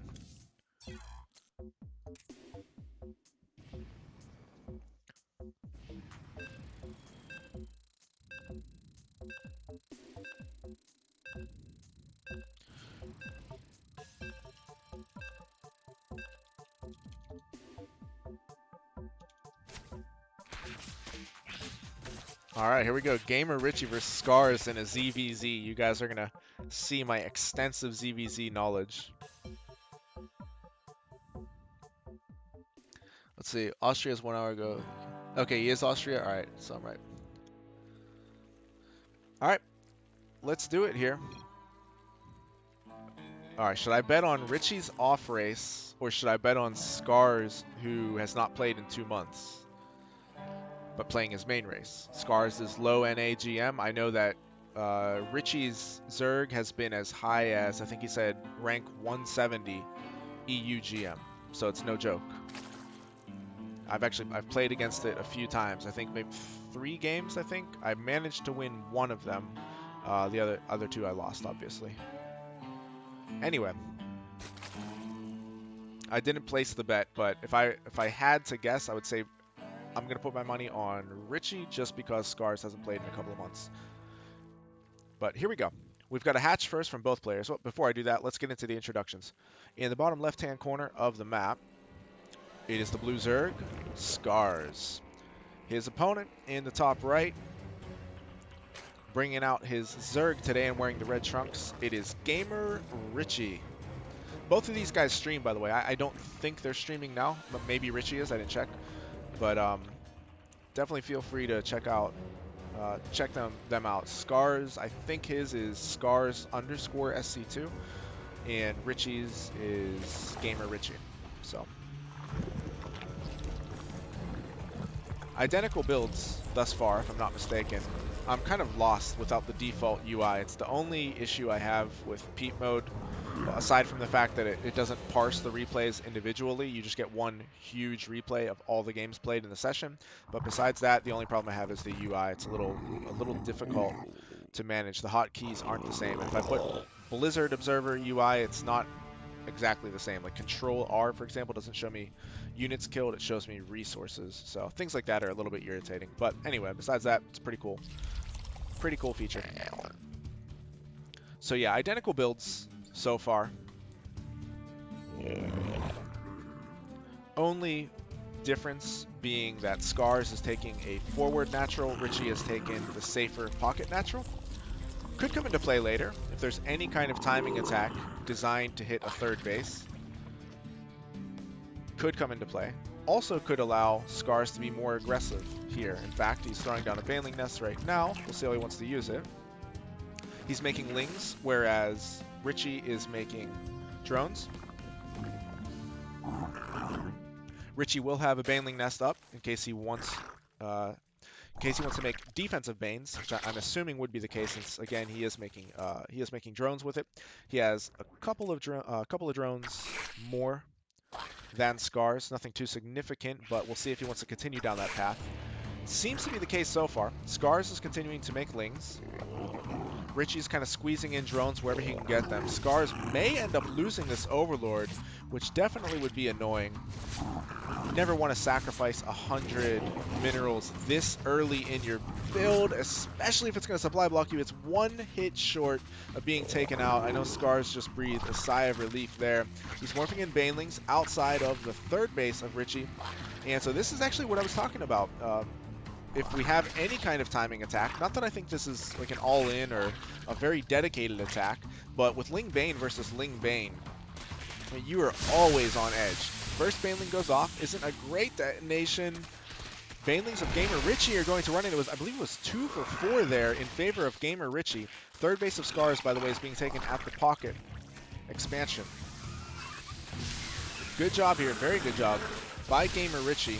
Looks like he has thwarted the attack thus far. I don't think there's going to be any damage from what I can tell. 3 Lings for a Baneling, and 1 Baneling does remain. Scars just narrowly pulls it away, gets a decent connection there on the second Baneling, but it looks like everything is going to even out, and Scars is probably just going to pack up and run home. Now, how does this all play out with the drone advantage that Richie had earlier? Well, here's your answer. We've got 37 drones now for Scars, who was making drones during the attack, and 30 for Richie. Looks like a couple of buildings have been made for Scars. That's a Roach Warren and a single Evolution Chamber, not to mention a couple of Extractors as well. Huge flood of Lings is going to come across the map, but Banelings are morphing in. Looks like 1 is there just in time. Nice wall here for Scars. Richie's going to pull back, bringing a couple of Banelings up to join. Lair is about to complete for Scars, and is just now starting for Richie, so that could be a nice advantage for Scars. We'll have to see how that one plays out. Really solid defense by both players. I'm guessing we'll see Roach Speed. Oh, that Ling came so close to getting in there and scouting the lair, which would be really nice information for Richie. I can't check his vision because, again, this UI just sucks. When I press V, nothing happens. Nothing at all happens, but yeah, he definitely didn't get in there to see that lair. +1 attack for the Roaches is going to be in play. Missile attacks. And Roach Speed has already begun for Scars, which will be done significantly ahead of the Roach Speed of Richie. We'll see if he's able to get into that right away. A second Evolution Chamber is being added as well. And more drones are being added for both players. Richie finally gets in here. He sees the third base, but I don't think he saw the lair yet. Again, I wish I could check the vision, but this UI pretty much sucks. But he ran past the base. I do not think he saw the lair. Overseer, which was reborn of that nearly dead Overlord earlier, is going to come across. He's going to scout the lair. Not sure if he's going to see the Roach Warren, but it shouldn't matter because these roaches will reveal themselves. So Roach Speed is, as I said, somewhat significantly earlier for Scars, but it only matters if a timing attack is hit. That is not going to be the case here. It looks like it's just going to be a totally standard game. Carapace now being taken by Scars. Still a single Evolution Chamber for Richie, so that could be the first very significant discrepancy in the game. And I lied, because there is the Carapace. I did not even see the second Evolution Chamber go down. My apologies. Where is that? Where the heck is the second Evolution Chamber? Oh, there we go. Both back there. So, I mean, don't get me wrong. There will be an upgrade advantage for Scars, and it could be very significant. It could be. But only if he hits a timing attack. He's going to have, what, about a 30-second, a little more than 30-second window where he will have an upgrade advantage. His +2 attack is also ahead. So that actually could be very significant. If they fight during that time when he has the upgrade window, then it will be very significant. Hydralisks for Richie and Lurker Den. I like that a lot. It takes forever to morph in, by the way.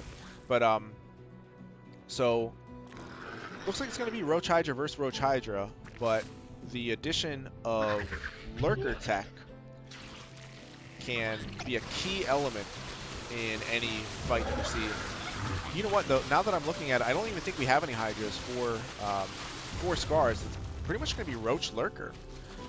Fourth base is complete. He's going to have to defend it, though.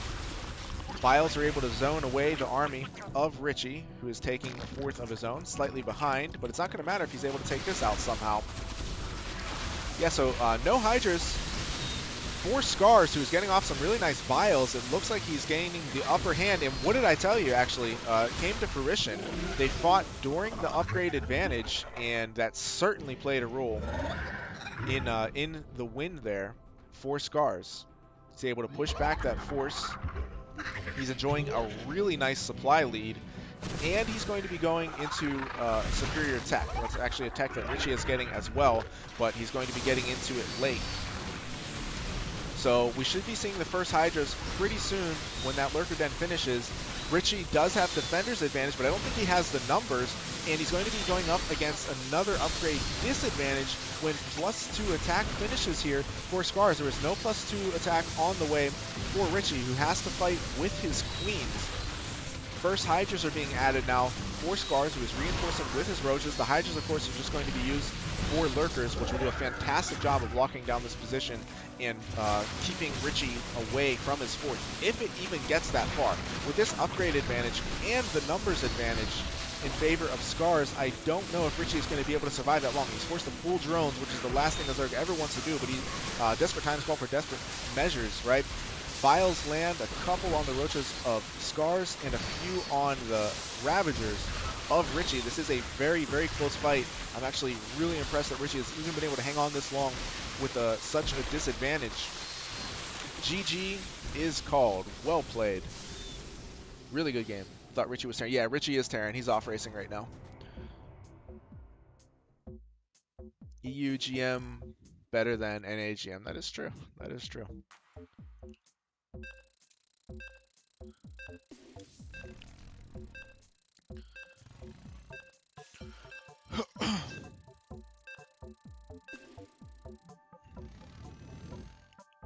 Oh, great. I get to play. All right, sweet. Get to play against Richie's Terran. Let's do it, baby.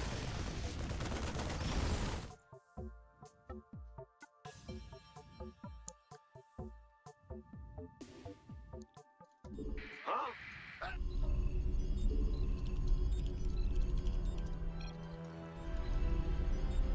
What's going? SCV ready. In the rear Not with enough the gear. minerals. Huh? Not So enough doing any minerals. casting? Yeah, Not absolutely, enough man. Minerals. I was just casting a few replays earlier. Go ahead.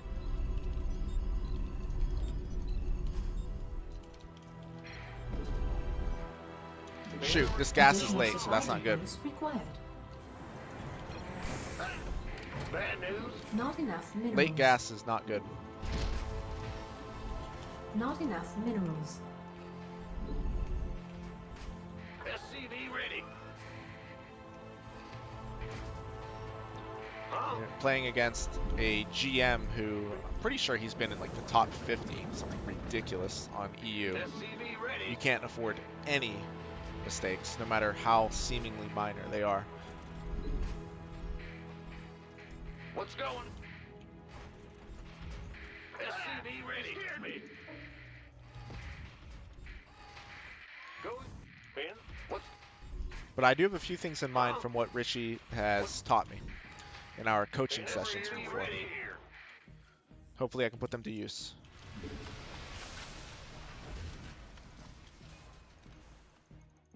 Roger. Go ahead. Ah! Bad Not news. enough minerals. What's going on? Huh? Go ahead. Not enough minerals. There's something I can't build here. Big job. In the rear with the gear. Command center upgrade complete. Bad news. The Grim Reaper has arrived. Not enough minerals. Got something. Not enough, SCV ready. not enough minerals. Fear the Reaper man. Ah! Huh? Not enough minerals. In the rear. Not enough. SCV ready.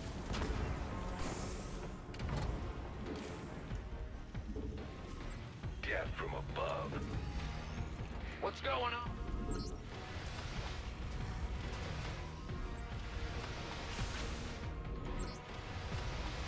Add-on complete. What's it worth? Command center looks so funny in that position. I'm listening. SCV ready.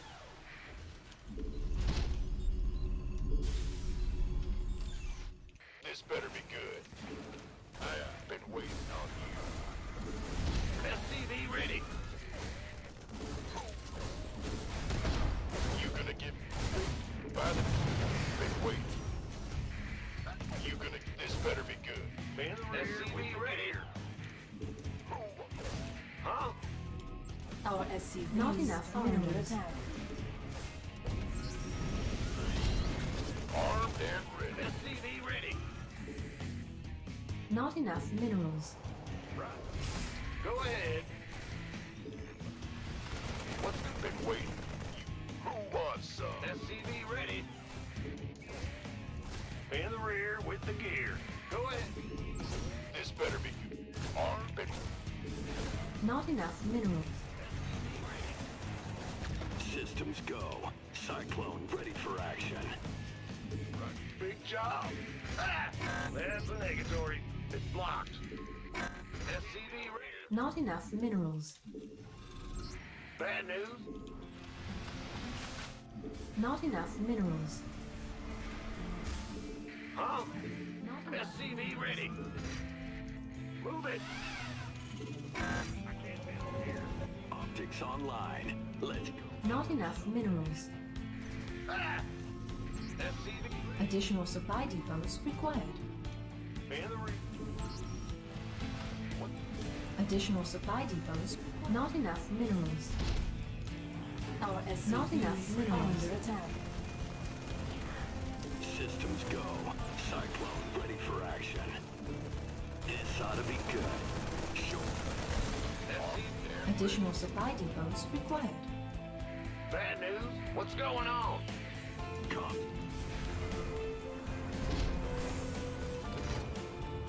SCV ready.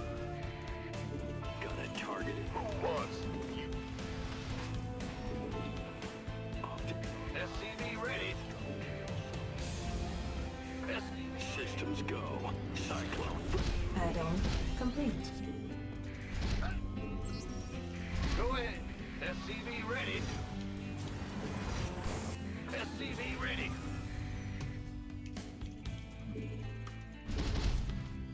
Not enough minerals. SCV ready.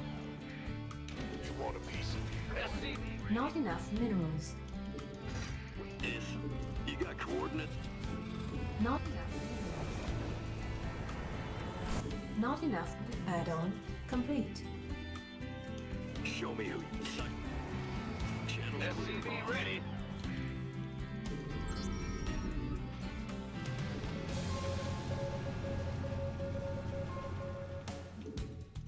SCV ready. Ready to plunder. Not enough minerals. Not enough minerals. Not enough minerals. Ready to plunder. Let's get into the fight. Armed and ready. Not enough minerals. SCV ready. Comms open. By the numbers, boy. Who wants some? Fueled up, ready to go. Fight or flight. Yeah, right. SCV ready. This better be good. This better be good. Been waiting. Give up! Go ahead. Ready for dust off. SCV ready. SCV ready. Go, go, go. Fueled up, ready to go. Huh? What's going on? I can't build here. Not enough minerals. Not enough minerals. Not enough minerals. Insufficient Vespine gas. Research complete. Upgrade complete. Command center SCV ready. Not enough minerals. Not enough minerals. Not enough minerals. Ready to roll out. SCV ready.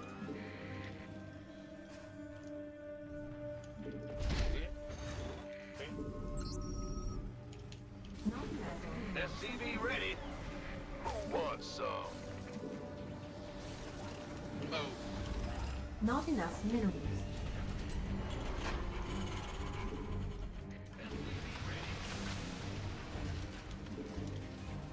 SCV ready.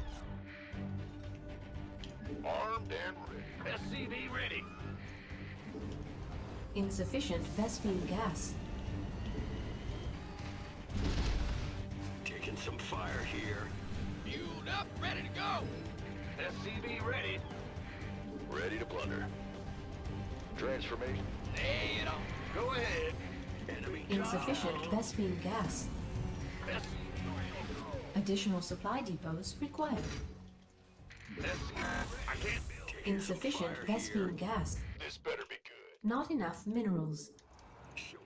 Armed and wait. Give up. Insufficient Vespine gas. Add-on complete. Additional Can't hold them alone. research. One.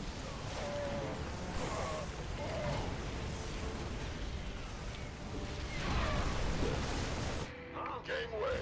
Coming through. Ready for dust off. Go, go, go. Transformation system. Made. One, son. This better be good. For the fight. Yeah, want a piece of me, boy. Not enough minerals. Go, go, go. Mineral. Not enough minerals. Gangway.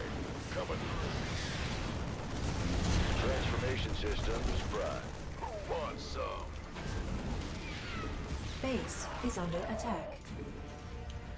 This better be good. We could use some help here. Made.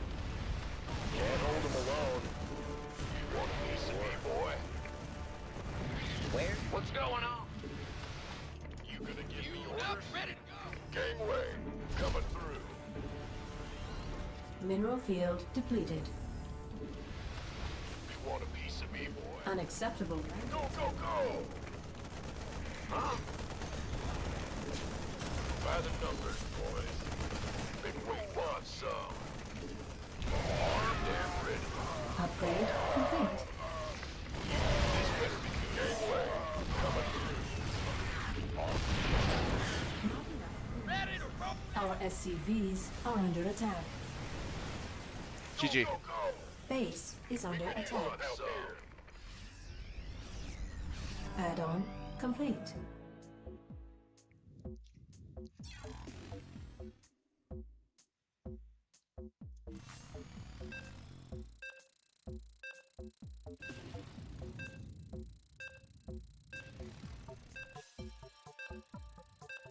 Hey, what's up, Atira? Great to see you. Pig's coaching is great, yeah. Am I playing again? No. Oh, I even got an extended symphonic. I like that. Dang, why are you having trouble finding motivation, symphonic, holy crap. Why are you having trouble finding motivation, Scars? Привет еще раз. What is this? This is Pete mode. Got a session here with Scars, Frame Show, Gamer Richie, and myself. I'm casting the games that I'm not playing. Alright, let's get into it. In the bottom left-hand corner of the map,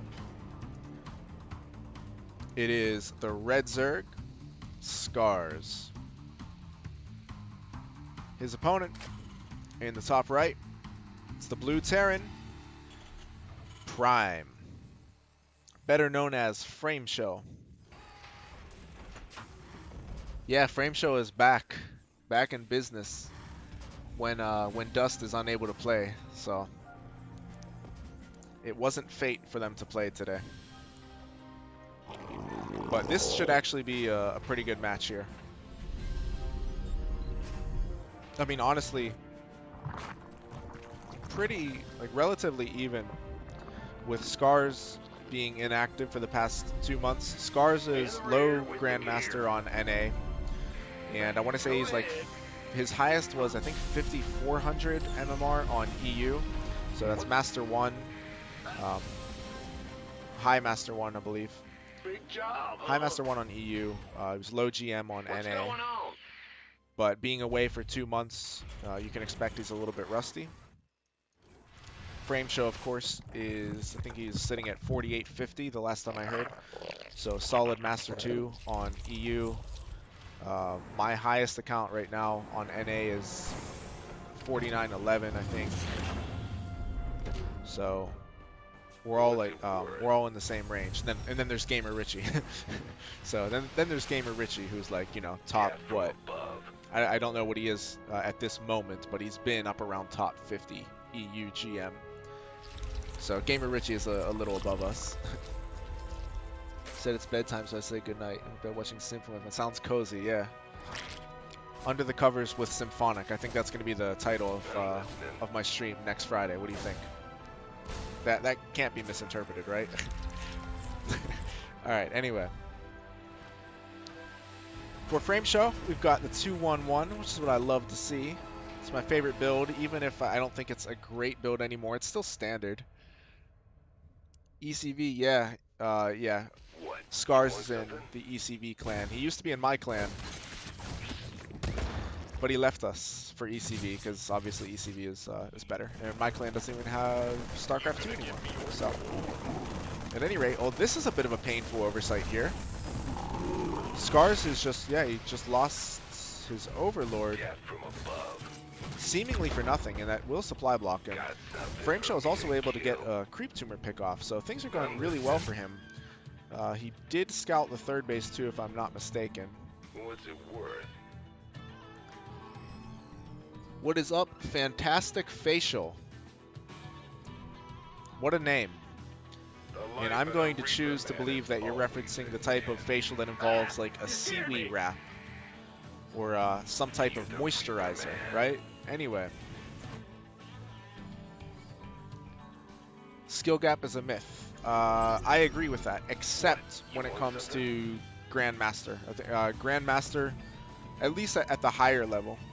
Well, I think Grandmaster is harder to get on EU, but definitely at the highest level, like at the pro level, I think there are more good pros on EU than NA. But besides that, for Master and below, it is absolutely identical. The skill gap is a myth for sure.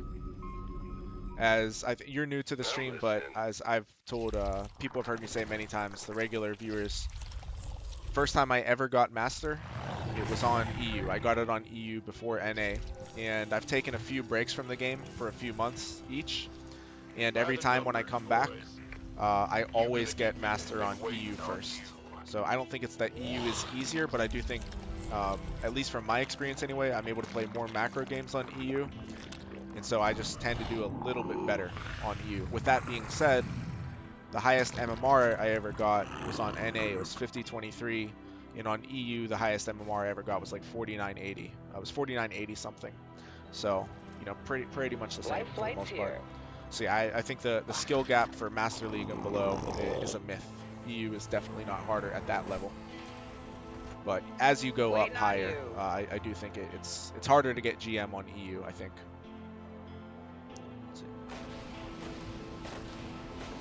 And I'm gonna check more of the chat after. We're gonna Ready for pickup? continue casting here as this is going to start heating up, especially with this unexpected drop into the pocket third. Well, really well defended, considering that Scars had no units here in position. Where's the emergency? He's able to repel the drop. Now, with that being said, Frameshow did a great job of not losing any units himself. So what could have been disastrous ends up just being basically I want to say neutralized. I mean, as we can see here, Frameshow hasn't lost any units yet, and he's killed 20. But at the same time, that could have been critical damage from Frameshow. Most of Scars' units were over here. He only had one queen in place, so it could have been brutal. Don't get me wrong, pretty nice for Frameshow considering he didn't lose any units, but it could have been almost game-ending. Scars is taking a fourth base now. His 1-1 is way ahead of the 1-1 of Frameshow. He is getting his Hydralisk then, his Baneling speed is on the way. It's around 14 drones. It's going to actually be pretty difficult. If Frameshow pushes in here at this exact moment, it's going to be difficult for Scars to hold. I mean, he only has Zerglings. No, what? What, like weed? Talk to me. Yeah, I know. It's every day. Picking up. I know. It's every day. So, Frameshow is going to drop. Again, it's the same location, and once again, it is unanticipated. Scars is forced to send in pure Zerglings to deal with Stim Bio with 3 medevacs of support. 1 medevac is going to go down. Marines are still there, and at the same time, a small squadron is going to hit the 4th base of Scars. I think this will need to be canceled. I'm not even sure if Scars realizes it's under attack. He isn't sending any units over there. He has Banelings, which still do not have speed. And he still hasn't canceled this 4th base. Is he going to try to let it finish? Okay, he does cancel it at the last second. So really, really nice opening here for Frameshow. Been waiting on you. You gonna give me orders? Even manages to kill that drone. If we take a look at the resources lost, we see just how well Frameshow is doing. He's in excellent shape right now, clearing more creep around the location of the potential 4th base. Banelings just see their speed finished right now, so that's going to help a little bit. But if we look at the infrastructure of Frameshow, we see that he's really been gearing up. Only problem for him is, as I pointed out earlier, he is going to be at an upgrade deficit. However, I don't think that, +2 carapace hasn't been started for Scars, who, I mean, understandably has been under a lot of pressure. He's just now getting his Hydras out.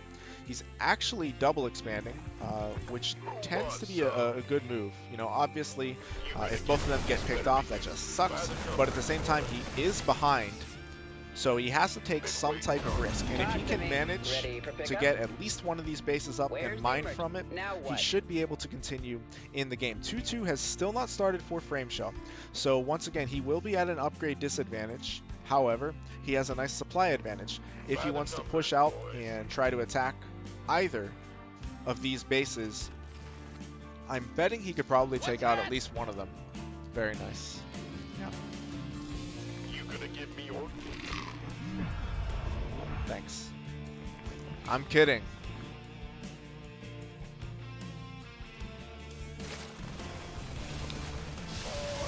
Small creep clearing squad is cleaned up pretty quickly. Good job there by Scars, just having units in position, and he's got his main army protecting this base. So it looks like the momentary passivity is going to allow for Scars to get off this double expansion. As I said before, as long as he gets one of them up and running and is able to mine from it, it's not going to be the end of the world if he loses the other. Now, as much as Frameshow has created advantages for himself in this game, the next fight he takes is going to be at an upgrade disadvantage, and not only that, his tank count is pretty low to go against Lingbane Hydra, and the creep spread of Scars is insane. Now, if Frameshow, not that Frameshow could know this necessarily, but if Frameshow were to push this base, it would be a bit easier since there's no creep protecting it. But this is going to take so long. He has to clear creep the whole way in to attack this base, which is not even the mining base of Scars. So thus far, it looks like the gamble to double expand is going to pay off, and pay off really, really well for Scars. Scars is now gearing up. It looks like he wants to attack from multiple angles with his Lingbane Hydra. He's splitting them into 2 forces. Frameshow is really trying to push a one-front assault, but again, I'm not sure if he really has the tank count, or am I mistaken? He's got 1, 2, 3, 4, 4 tanks there. It's not a high number for to fight against Lingbane Hydra. It's not impossible. With good positioning, he may be able to pull it off. Scars is gearing up for a counterattack, which could be devastating. These tanks are unsieged, and the wall is up. Looks like Scars is going to get in on top of the army. He thinks better of it and pulls back. It looks like he might want to try to defend with his full army over here. Frameshow is fighting mostly out of the range, at least of a couple of those tanks. The Hydras are just barely too few in number to push this back. And Scars is going to end up sacrificing this base. Now, he wants to make sure that these Hydras are not killed on the way out. Frameshow is going to pull back. So a good job there clearing out that base. It's a nice little victory for him. However, Hive is about to complete, and the game is going to get immensely more difficult within the next minute or so. Frameshow does have his 4th base. We take a look at the worker count. It is 66 to 79. So even though Frameshow was very successful in the early game, he has slowly been losing his edges as the game continues, as Scars wins yet another battle in the center of the map, picking off these tanks, which are vital Armed and ready. to his winning chances in this game. This better be good. We see Ultralisks are going to be the tech of choice for Scars. Personally, I struggle more against Broodlords. But for some reason, a lot of Zergs actually like making Ultralisks, where they'll go Ultras, and then they'll go into Broodlords after. At any rate, it looks like the Planetary Fortress is going to be able to be focused down. If Scars chooses, he's going to end up crashing his Banelings into some tanks, but he's also getting a lot of Marines. I think there are just enough Hydras left over to clean this up as well. I'm not sure, it's going to be really close. Scars may want to just back off now. He was able to burst down the Planetary Fortress. His economic situation is pristine. He has 77 drones to 59 SCVs. Frameshow is going to desperately try to get up another expansion. Frameshow started this game really, really well. I mean, beautifully. He killed 1,000 resources, or 1,000 units worth of resources from his opponent before he lost anything. Did a great job harassing, but Scars, I mean, I've played against Scars many, many times. Scars is a really strong player. I think we started out playing a best of 69. We didn't have the time to finish it, but he was up like 20 games to 4 or something ridiculous on me. That was when he was, during the time that he was GM before he took this 2-month break. He's a really good player. He's just a solid macro player. He doesn't have any significant weaknesses. Anyway, Ultralisks are now going to be in play. Chitinous plating is not yet done, so if there's a time for Frameshow to attack, it is right now, and he has to get damage done. I don't think he can just kill the army. He's got to kill the army and kill this base, and even then, there is still another base mining for Scars. Chitinous plating is about to finish up. Ultralisk being transfused, and a beautiful wraparound here. He's going to get the full surround. Very, very well played there. GG is called. What an excellent engagement to finish it off. Great game.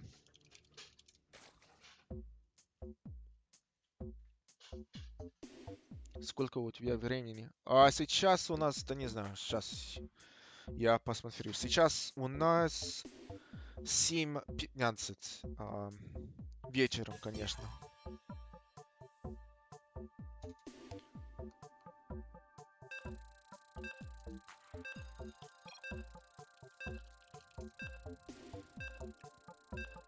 Let me see what else I missed in the chat here before I... Alright, I guess I'll try to join up with the next game. Let's see. How do you keep playing after being down 20 games? Well, in that case, I went into it knowing I was Master 2, 5K, and Scars was like 54-50. He was, he was a GM on NA, so I knew it was going to be really tough. I was happy with, to be honest, I was happy with winning 4 games, and I'm not going to lie. We actually started out, I think I was up 4 games to 3. I was up 4 games to 3, or I was up 3 games to 2. I forget. It was 3-2 or 4-3. Started out really well, but I mean, obviously over the long run, the better player just starts winning. But I was happy with getting a few wins, but of course I was frustrated as well with losing so much. All right, let's see. Oh, we've got a Master 2 Protoss. Awesome. You should definitely get in on one of these. Let's see. I can play some. Yeah. Oh, definitely. Okay. I just saw. All right. I just saw what you said right now. Oh wait, it's Valentine, dude. How many names do you have? What? Dude, how many Twitch accounts do you have? Bro, you're like constantly keeping me guessing. Gerard, you can join. We're on EU right now. Okay, I really wanted to scroll up through chat. I'm going to try to quickly scroll through chat. You have like 13 Twitch accounts? Holy crap, man. Yeah, I'm going to try to scroll up through chat very quickly before this game really gets underway. Keep getting banned from Ab. Alright, dude. It is indeed a worthy cause, so keep it going. Just be warned that one of Avalow's biggest fans, Frost GG, is in the chat here, so you might get into it with him. All right, I'm just gonna have to check the chat later, guys. I need to get into this game now. It's really starting to get underway. Thanks a lot, Scars, for playing, man. Is it fun? Yeah, well, it happens, man. All right, let's go. Let's get into the game. All right, in the top right-hand corner of the map, it is our blue Terran, the infamous Stimmer, the winner. It is Gamer Richie. His opponent in the bottom left, coming off a really nice showing in the last game, just couldn't quite close the deal. It's the red Terran, Frame Show. Got something for me to kill. So Richie diligently scouting around the map. Now I am, by the way, I am completely exhausted today, so that's why I'm not laddering. I'm truly, I feel like I'm sleepwalking. I streamed really late last night, woke up really early and was just not able to fall back asleep again. So I played one ladder game off stream today, and that was it for me. So I also apologize if the casting is lackluster, because I'm just feeling dead tired. Anyway, got a starport now on the way. I have to select this Blizzard Observer every time. Starport now on the way for Richie. No starport just yet for Frame Show, who is electing to get out some Cyclones. We got 2 Reapers against 2 Reapers. A Reactor. I'm assuming that Reactor is going to be swapped, the Factory will be swapped onto the Reactor. We're probably going to see a lot of Cyclone production. 2 Reapers versus 1 Reaper usually works out for the 2. Problem there for Richie is that one of his Reapers was attacking an SCV. He did kill that SCV though, and the Reapers aren't too useful at this point. So You want something? Show me who you I guess they're useful for map vision. That's about it. Anyway, we've got a medevac. Here we go. Going to be a Cyclone. I'm guessing it's going to be a Cyclone Marine drop, maybe Cyclone Hellion. The 2 Reapers of Frame Show are going to jump right into some machine gun fire to the face. 1 Reaper goes down. 2nd Reaper might see a drop coming out. Medevac is loaded up. That Reaper does see the drop. If Frame Show was paying attention, he should know to be ready for the attack. More Cyclone production on the way from Richie, who is also rallying his Hellion toward the base of his opponent. Drop looks like it wants to come into the pocket natural here. Frame Show is guarding his main, so there is going to be an opportunity for a bit of damage to be done before the response. We'll see how quickly Frame Show responds. 1 SCV goes down, a 2nd and 3rd quickly follow. Cyclone swing over now. If Richie wants, he can just pick up and get out. Nice micro from Richie. Definitely worth it there. Got a few SCV kills. We take a look at the worker count. It's actually 36 to 27 in favor of Richie. Now, the army supply is in Frame Show's favor, right? Did I see that correctly? Let's see. Take a look at the units here. Yeah. Or at least, yeah. Somewhat significantly, as a matter of fact. Yeah, at least for the moment, anyway. 3rd base is being taken by Richie. But if Frame Show were to try to press across the map right now, maybe he could get some pickoffs. Not sure. Anyway, Richie dips back in. He's going to kill some more SCVs. This is really painful for Frame Show. That Cyclone isn't useful anymore for Richie, aside from this scenario. I mean, it's not going to be useful with the main army. So it's really nice to kill SCVs like that. Good job by Frame Show, who is able to get out. Looks like just barely. No, he's not. Oh my goodness. Yes, he is. No, he's not. Yes, he is. No, he's not. Yes, he is. Just barely gets out there. Doesn't lose the Cyclones, so he can dump them back into Richie's base if he wants. Channels comms open. Looks like he's going to sort of shark around the area of the 3rd base here. This is nice. Ooh, I was going to say it's nice if he sits here and waits for it to land. Yep, that's exactly what he's going to do. Always useful to verify your opponent's 3rd base timing, as I said last game. Really, really useful information. So they're going to be almost evenly timed with regard to their 3rd bases. Richie's going to start up his orbital. Oh, there it is. And Frame Show is finishing his command center right about now. Big job, huh?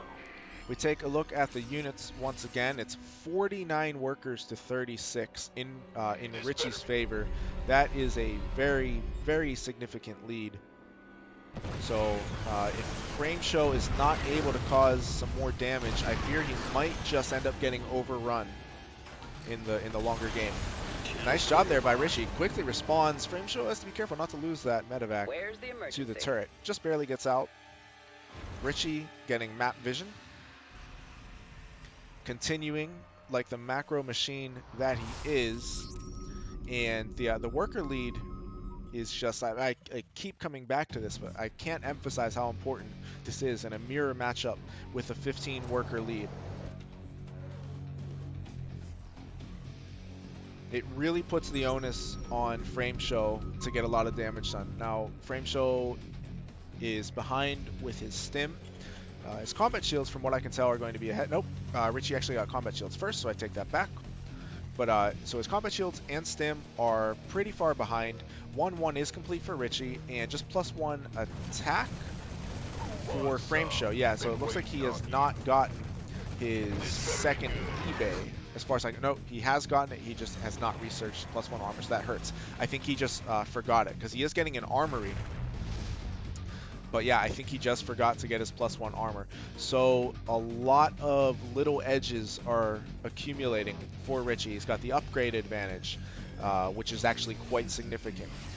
He has got the worker lead, which is very significant. He basically has all of the SCVs that he'll need for the rest of the game, assuming he doesn't lose any. Picking up or dropping off? We've got double drop versus double drop. Who will spot the other one Ready to first? pick It up? looks like both of them just pass each other. Richie's is going to hit first, though. That's always significant. Especially when, I mean, there might even be a moment where he has stim against no stim, but even more importantly, there aren't any units in place here. So yeah, he is going to have stim against no stim, but you can't stim units that aren't present. So that's the biggest problem here. Managed to work its way Ready into for the pickup? base Where's the undetected. emergency? Frame Show is going to get some friendly fire on at least one tank, but he has actually lost, yeah, he has lost his natural command center. That's, yeah, that's going to be it for Frame Show as he taps out. Good game. Well played. All right, what did I miss in chat? Frame Show is, last I heard, he was 4850, Master 2 on EU.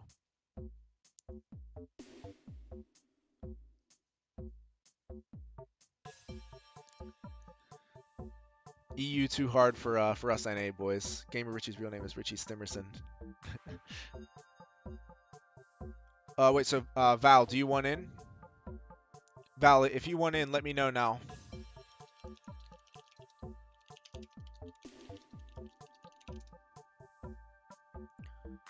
Okay, you want in? All right.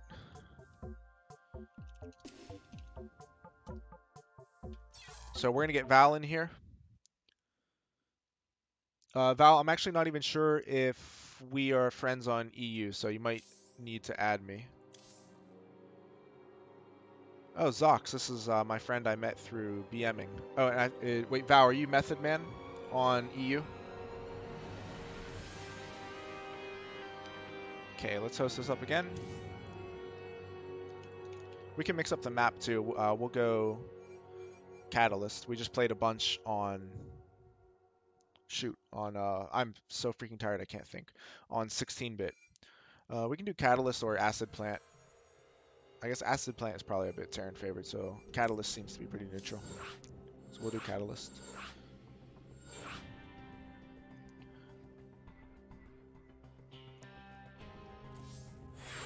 Okay, there we go.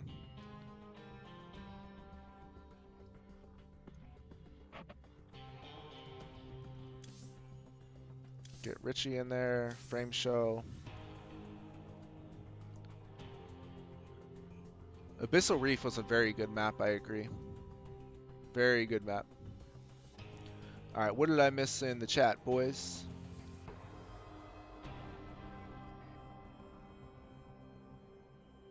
Yeah, Val, keep fighting that good fight with Avalo there.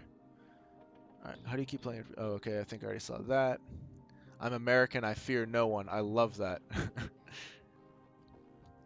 Symphonic will unban me and ban you. Oh, we had a little ban war there. Darn it. Trying to keep up with chat as much as I can.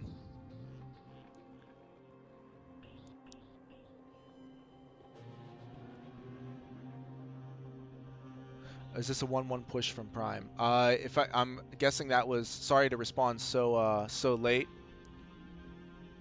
Oh, and I just thought, thanks Val. Sorry to respond so late, but yes, if I recall correctly, in that TVZ against Scars, I do believe he pushed it 1-1.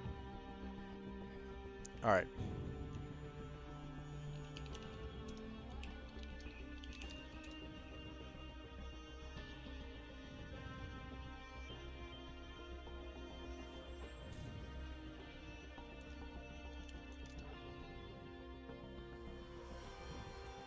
All right, let's do it.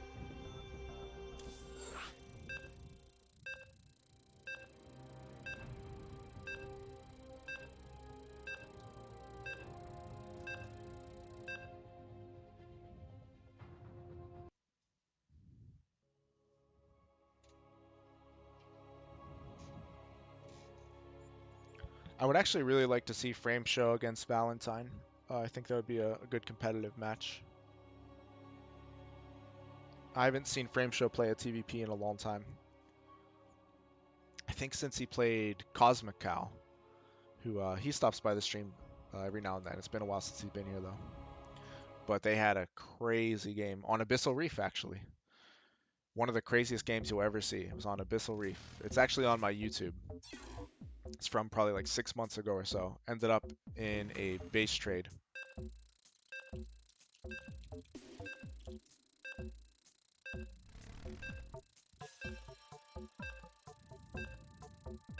Here we go. Now it's time for no free bases. Uh-oh.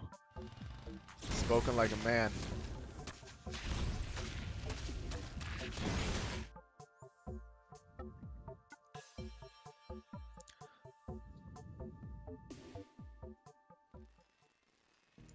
Alright, in the top left-hand corner of the map, it is the red Terran Frame Show.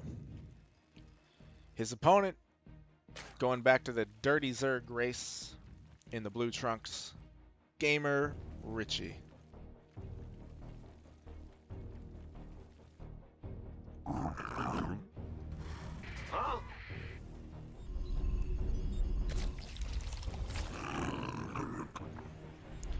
Whoa, we've got a gas first here from Frame Show. Wonder what he has in store. What's going on? Unless I wasn't paying attention last time and he did a gas first 2-1-1, which is it is viable. That may have been the case. Might also be the case that he thinks he's playing against Richie's Terran. So I'm not sure. But usually you go racks first with a 2-1-1. Now he could just be doing a non-2-1-1 build. That's Bad news? totally possible. Could be Hellion Banshee. But I know Frame Show will play both Hellion Banshee with a faster command center and also your standard 2-1-1 builds. So could be either or none of the above. Should find out pretty soon. Again, we've got Hatch, Pool, Gas.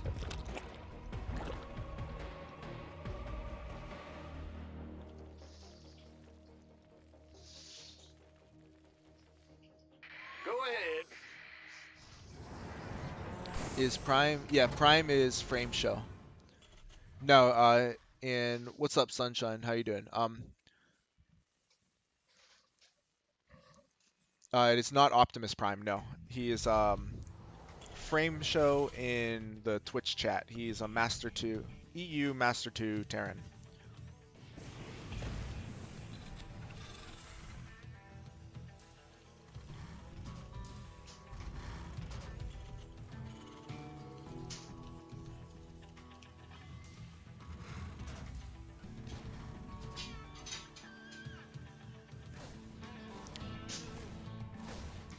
So, Lings are going to come in here. Action is about to get underway. Lings are going to come in here. They're going to pressure the CC. Not clear if they're going to be able to get an SCV or not.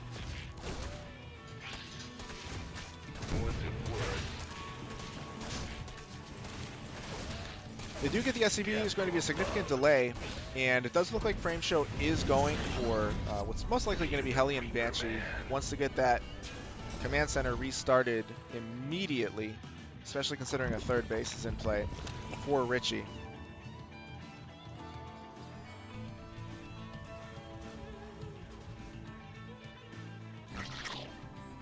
Got something for a meeting.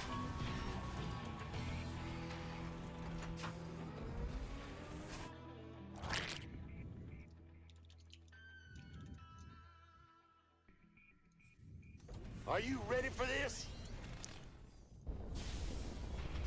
So it is going to be Hellion Banshee, as I thought. Successful campaign from the Zerglings and Slowlings at that. They're able to delay the natural while grabbing a really fast third.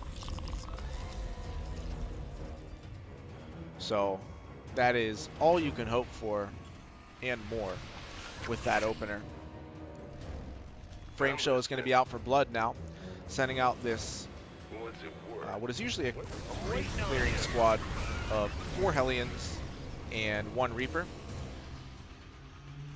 Daylight's burning. This is Light it up. this is the squad that you need to one-shot creep tumors. So Gas from above. Banshee is on the way, so we are not going to have a Viking first.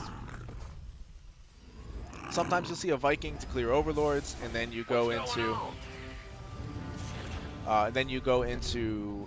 Banshee. Got something for a meeting.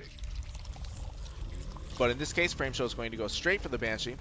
Everything is being scouted right now, including even a Widow Mine. So this could be an indication that Frameshow is going to continue with Widow Mine production. Want something? Extra barracks being added on now, so this is actually going to be a heavier pressure variation. Could be because this is a shorter map.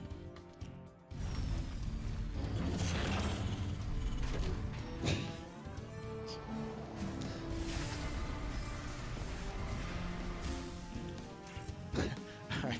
I'm listening.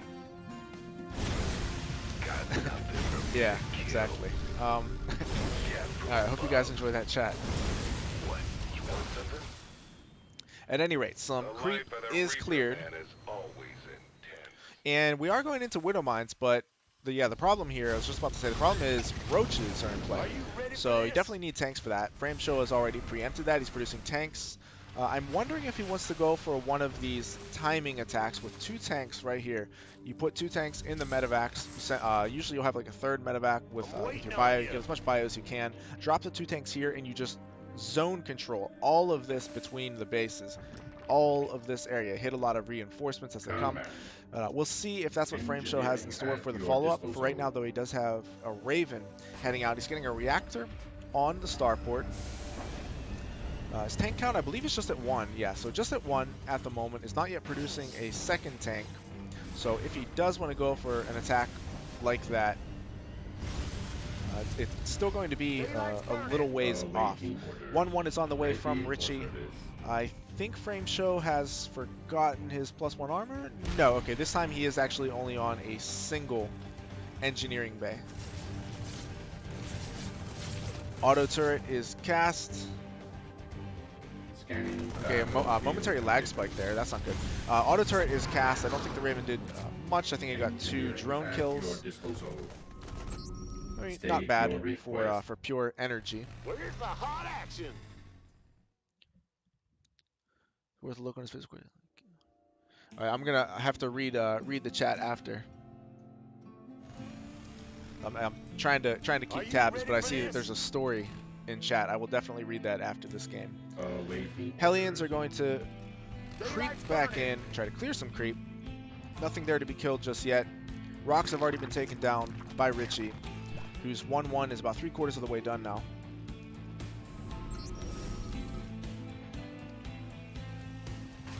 Biggest problem that I see for Frameshow right now, who is now getting his second upgrade, but is that his third base is pretty late, as Larry David might say. Light it up. The Raven has to stay here to kill it, yeah. If we take a look at the work count, 65 to 53, not that bad, but obviously it's in Richie's favor. But with the third racks before the third base, the third base is of course a bit delayed.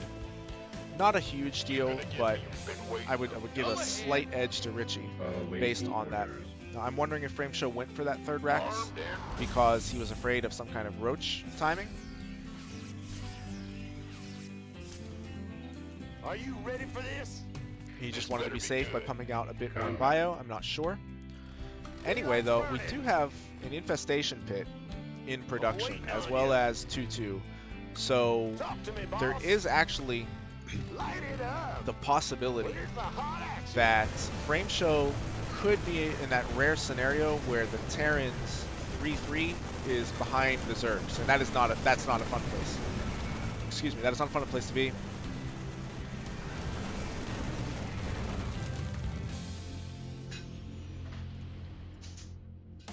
Been waiting on you. This better be good. But here we finally have the push out Armed and ready. for Frameshow. Again, I really have to keep highlighting this. Hive is about half of the way done, You gonna give me orders? and +1 armor is just now finishing for Frameshow. He's going to be able to take this fight on even upgrades, but it's going to be the last fight for a long while where he is able to do so. Better be good. Raven is great for clearing creep here. I think this is going to be a numbers game. The anti-armor missile was actually fantastic against these roaches. I think that went almost as well as it could have gone for Frameshow, considering the tanks were a bit clumped. Talk to me. But getting off that beautiful Ready. anti-armor Right missile, here. I think, is the only thing that prevented his army from Where's just the getting emergency stomped. And now, as I was saying earlier, from this point forward, he's going to be fighting at an upgrade disadvantage. It's going to be 2-2 against 1-1, and it's hard enough fighting Hydras when you're at an upgrade advantage. When you're at an upgrade disadvantage, it's going to be even harder. Really nice job by Frameshow. He's doing the best that he can, but again, it's just a numbers game. And GG, I think, is going to be called here shortly. The problem here for Frameshow, and what Richie did well, is he got a lead early by delaying the natural. Got his double expansion up, was totally on top of his upgrades, and was just able to convert it to the win. So, you know, what I assume to be the win, barring the most miraculous comeback of all time. GG is called. Is Cyclone good versus Roach? Yeah, actually Cyclone's really good against Roaches in the early game. I guess theoretically, if you're playing mech and they have a lot of Roaches, theoretically you could make Cyclones. I'm not a mech player, but yeah, Cyclones are good against Roaches. They're just pretty much not good against anything else that Zerg has. I get, you know, things like spine crawlers or queens or whatever, but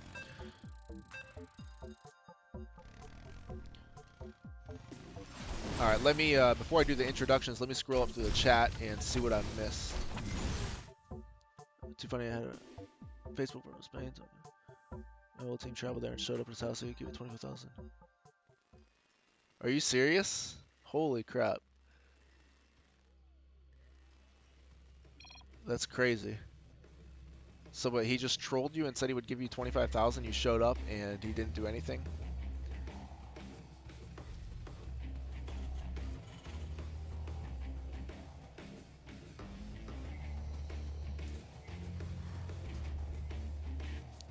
That is crazy. Hope Gamer Richie does 3 racks. Yeah, we'll see. Actually, I'm actually really curious to see how he plays TVP.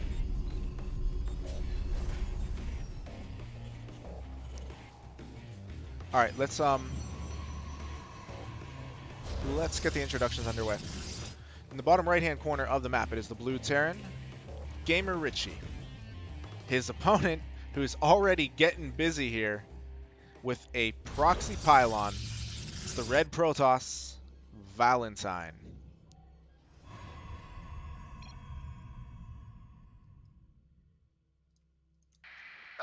Richie, You scared me. like the good boy that he is going to SCV scout. Bad news? He's going to hop on up In the into the rear base, with the see gear. that there is only one pylon. Going to realize immediately that something is up. There is the cybernetics core. Again, though, Richie is going to realize that something is up, especially seeing how late the cybernetics core is. It came down after the second gateway. So, we are actually getting some lag spikes now. I'm not sure what's going on. Hopefully it clears up. And that would be Prime.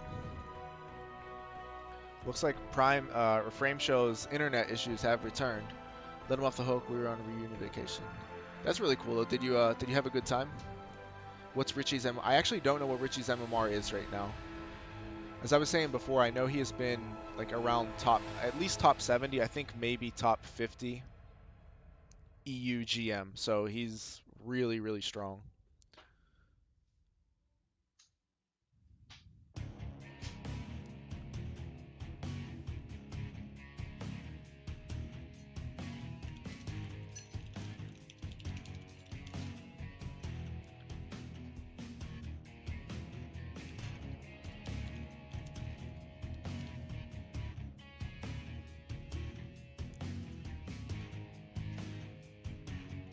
I know lately he's been trying out new builds, trying to expand his gameplay. So he's taken a dip in MMR. Of course, he's still a Grandmaster, but not as high up as he used to be. But I think in the long run, it's going to serve him better because his playstyle is going to be more diversified. Anyway, Richie realizes he's up against some sort of cheese, and the Reaper is going to scout around the map, see if he can find it. You scared me. Fear the Reaper, man. I wonder if Val actually is planning to proxy a second building. The SCV is going to see exactly what's up. Sees it's a gateway, might even see that it's a stalker. Bunker is being built. Expansion on the high ground. So no present danger for Richie, though that can all change in a moment. I know if this is the same build that Val did to me the other day, it was actually on stream. We played a practice game. He'll go for a shield battery contain if it's the same build that he's doing. But personally, I feel pretty confident against these types of builds when I scout them. So I was able to deal with it pretty well. But you know, if you don't scout it, it can be an absolute nightmare. And yep, here it is. So it is going to be the same thing. The shield battery contain, he's probably going to expand behind. In that game, I was able to get off an engineering bay block, which helped out. And then was able to pretty much win through having superior upgrades. In Richie's case, and also I had already expanded on the low ground and I had a bunker down there. So I was able to continue mining from my natural. In Richie's case, defensively, he's not really in any danger with the expansion on the high ground. So it's not as though he needs to defend that or anything. But at the same time, he's not mining from two bases. So we'll see how this plays out. It looks like he's going to try to bust this, bringing SCVs down, presumably to repair the Cyclone, but they're actually being zoned out by the Marines. That can actually be a really, really big problem here. Val is going to jump on the opportunity, rush up the ramp with the Stalkers. Second shield battery is being warped in. As a Terran player, I freaking hate when that happens, when some units get in the way of you trying to repair a key unit. If that unit gets repaired, this game is entirely different right now. As it is, though, Val is actually in a pretty good position. If we take a look at his... Did I not click Blizzard? Come on, man. If we take a look at his units, he is a few SCVs behind. Or, I'm sorry, a few probes behind. However, his natural has just now finished, and with Chrono Boost, if he wants to catch up in the worker count, he'll be able to do that. Looks like Richie wants to break the contain by going around it, or I should say he just wants to circumvent the contain. Looks like Val did see that medevac heading out. If he didn't see it then, he certainly sees it now. Taking out this pylon is nice, if he can do it, just because it's going to prevent fast warping. Looks like that's exactly what Richie is going to do. He may end up losing this medevac. Blink is not going to be done, so Richie's going to have to be careful. I'm guessing Talk to you me. probably want to bring that back home to help with the jailbreak. In fact, we see that green line here. That's exactly what he's doing. The Where's the reason being, emergency? Val obviously knows that a medevac and a cyclone are in play, so he should be ready defensively. Waiting So you on don't want to just take the risk of losing the medevac Ready for and the pickup? cyclone, especially since they're going to be key to helping bust out of this containment here. Now with the siege tank, Val needs to be very careful. He does not want to lose these stalkers at all, especially since he's going into blink. Obviously, you want to keep all of the stalkers alive, as many as possible, because the upgrade that you're investing in is going to Transformation system. enhance their abilities. So definitely don't want to be taking any unnecessary damage on them. Richie is just slowly poking his way out. He's going to start shelling away at the shield batteries. Looks like that's going to be Val's Q. Probably should be Val's Q. He needs to be careful here, not to overstay his welcome. But I was going to say, it should be his Q to head back, grabbing a third base. I like that decision a lot. So he basically uses this build to get a little advantage for himself, take control of the tempo, and then start macroing behind it. So it's not an all-in or anything, not by any means. Again, though, you need to be really, really careful here with these stalkers, not to lose anything. Good job so far by Val. Took one shot there. Should probably back off before he takes any real damage. So well done there by Val.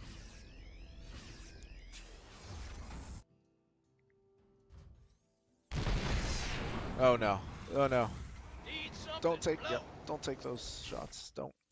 Observer has vision of quite a bit here. Val does not want to blink up in here. I'm telling you right now, it's not going to go well. Richie is still turtled up. I mean, having just broken out of the contain, so he's gonna be really careful. Now, okay, scratch everything. If he takes out Stim, forget absolutely everything that I just said. Richie cancels it and does lose the tech lab. So that was actually fantastic by Val. I'm actually a little bit surprised he was able to do it.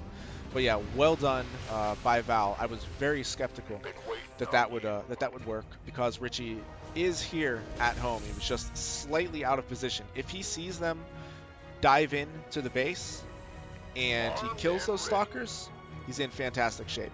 Great job by Val to pick that off as a very significant victory there. So Stim has restarted. Val does have vision of this with his observer, so he should be in position to deflect this drop. Just a marine drop, so it shouldn't be too scary. And without Stim, especially, that's the thing. Val may have not seen that. Now that I'm looking at it, he does not have his units in position. If this has Stim, it's utterly devastating.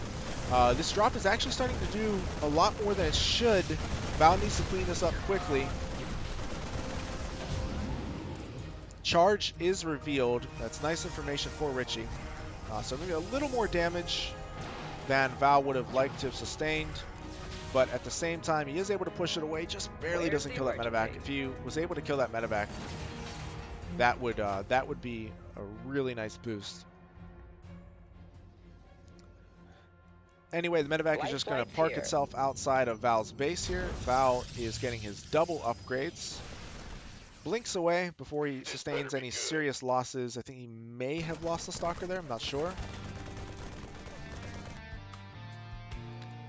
And it's going to be Gateway Robo for now. I don't think there's any advanced tech in play. Oh, spoke too soon. We do in fact have a Templar Archives, but no Storm being researched just yet. So it's going to be Gateway, Robo. I mean, essentially it's going to be like Charge Lot, Immortal, High Templar, maybe some Archons, who knows. But with a Sentry and maybe a Stalker or two sprinkled in there, since they do still have Blink. Now this is actually going to be a dangerous time here for Val without any splash damage. I think he has the forces to deal with it, but he is at a 1 upgrade disadvantage. He needs to be really careful not to lose those Stalkers at the start of the fight. Tanks are now coming in. The Immortals need to close the distance here and start taking out the tanks. If the Immortals can focus the tanks, Val might be able to hold, but he's lost the Sentry there, which was really important for Guardian Shield. The Immortals are now being focused now. An excellent job by Gamer Richie to take care of them, and GG is called. Nice comeback there by Gamer Richie. I do think that Val had a nice little advantage for a while, especially after picking off the Stim.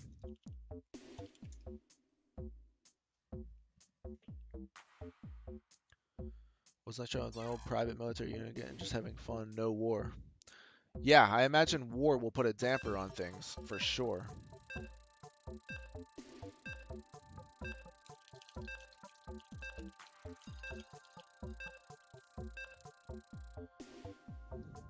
So we got a rematch here. This will be my last game for now. I don't think I'm gonna stream later. We'll see. I might. If Brogue wants to play some practice games, then I will. But I'm really tired and I might sleep early tonight. Tomorrow, of course, will be the tournament again. That starts at 12 o'clock Eastern time. I'll be hosting it from this stream, from my Symphonic channel. It will be on twitch.tv/DoomDropTV. That will be at 12 o'clock Eastern time. So I doubt I'll be able to get any like ladder games or anything like that in tomorrow. But we will be casting the tournament. So anyway, let's get into the game. It's going to be Gamer Richie's Zerg here, as we can see. In the bottom right-hand corner of the map, in the red, Gamer Richie. His opponent got off to a really good start last game. My former clanmate, still repping that old clan tag, which no longer exists. Top left-hand corner of the map, it is the blue Protoss. Valentine. Valentine equals Method Man, guys.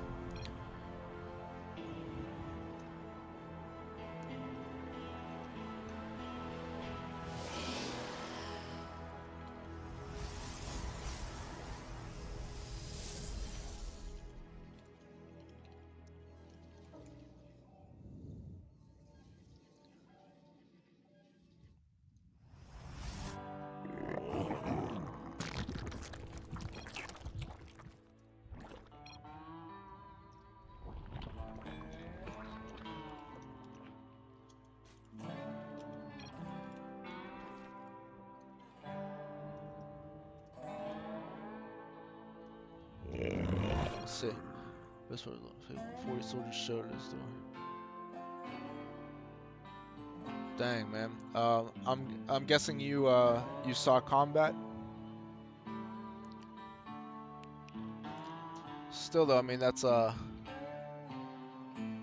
that's a pretty a pretty unique story. I'm sorry to hear that about your comrades.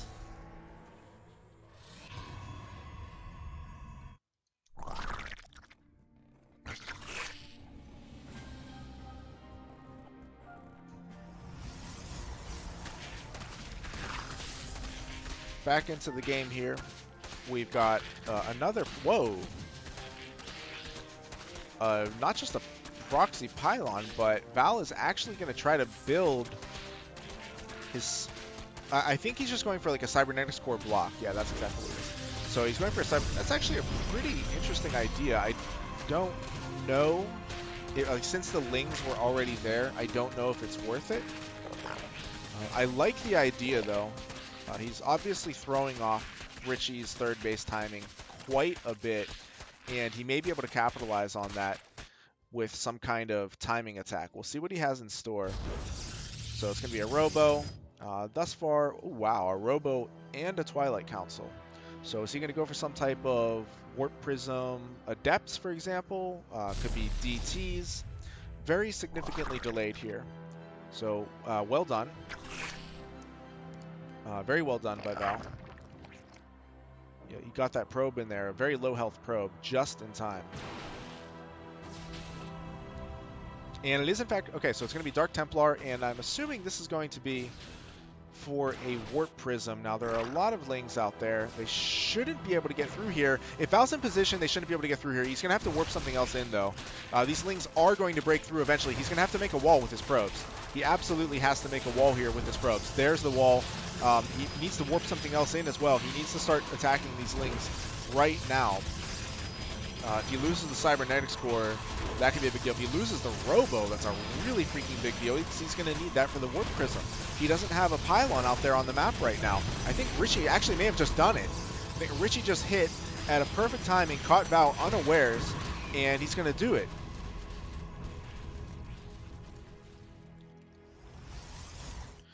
Wow, I mean, that turned around in an instant. Started out, pretty well with that third base block, and Richie's presence of mind to head straight across the map and just jump on the wall as soon as he saw the opportunity.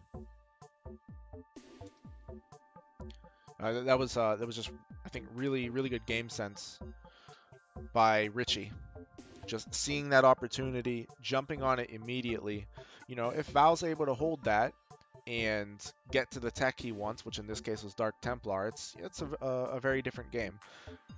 I'm assuming again that the Robo was for a Warp Prism. He's probably gonna send it across and go for some type of timing. I guess theoretically, I've heard that is it like Warp Prism? I'm sorry, Dark Templar Charge Lot, I think, is a build right now in PvZ.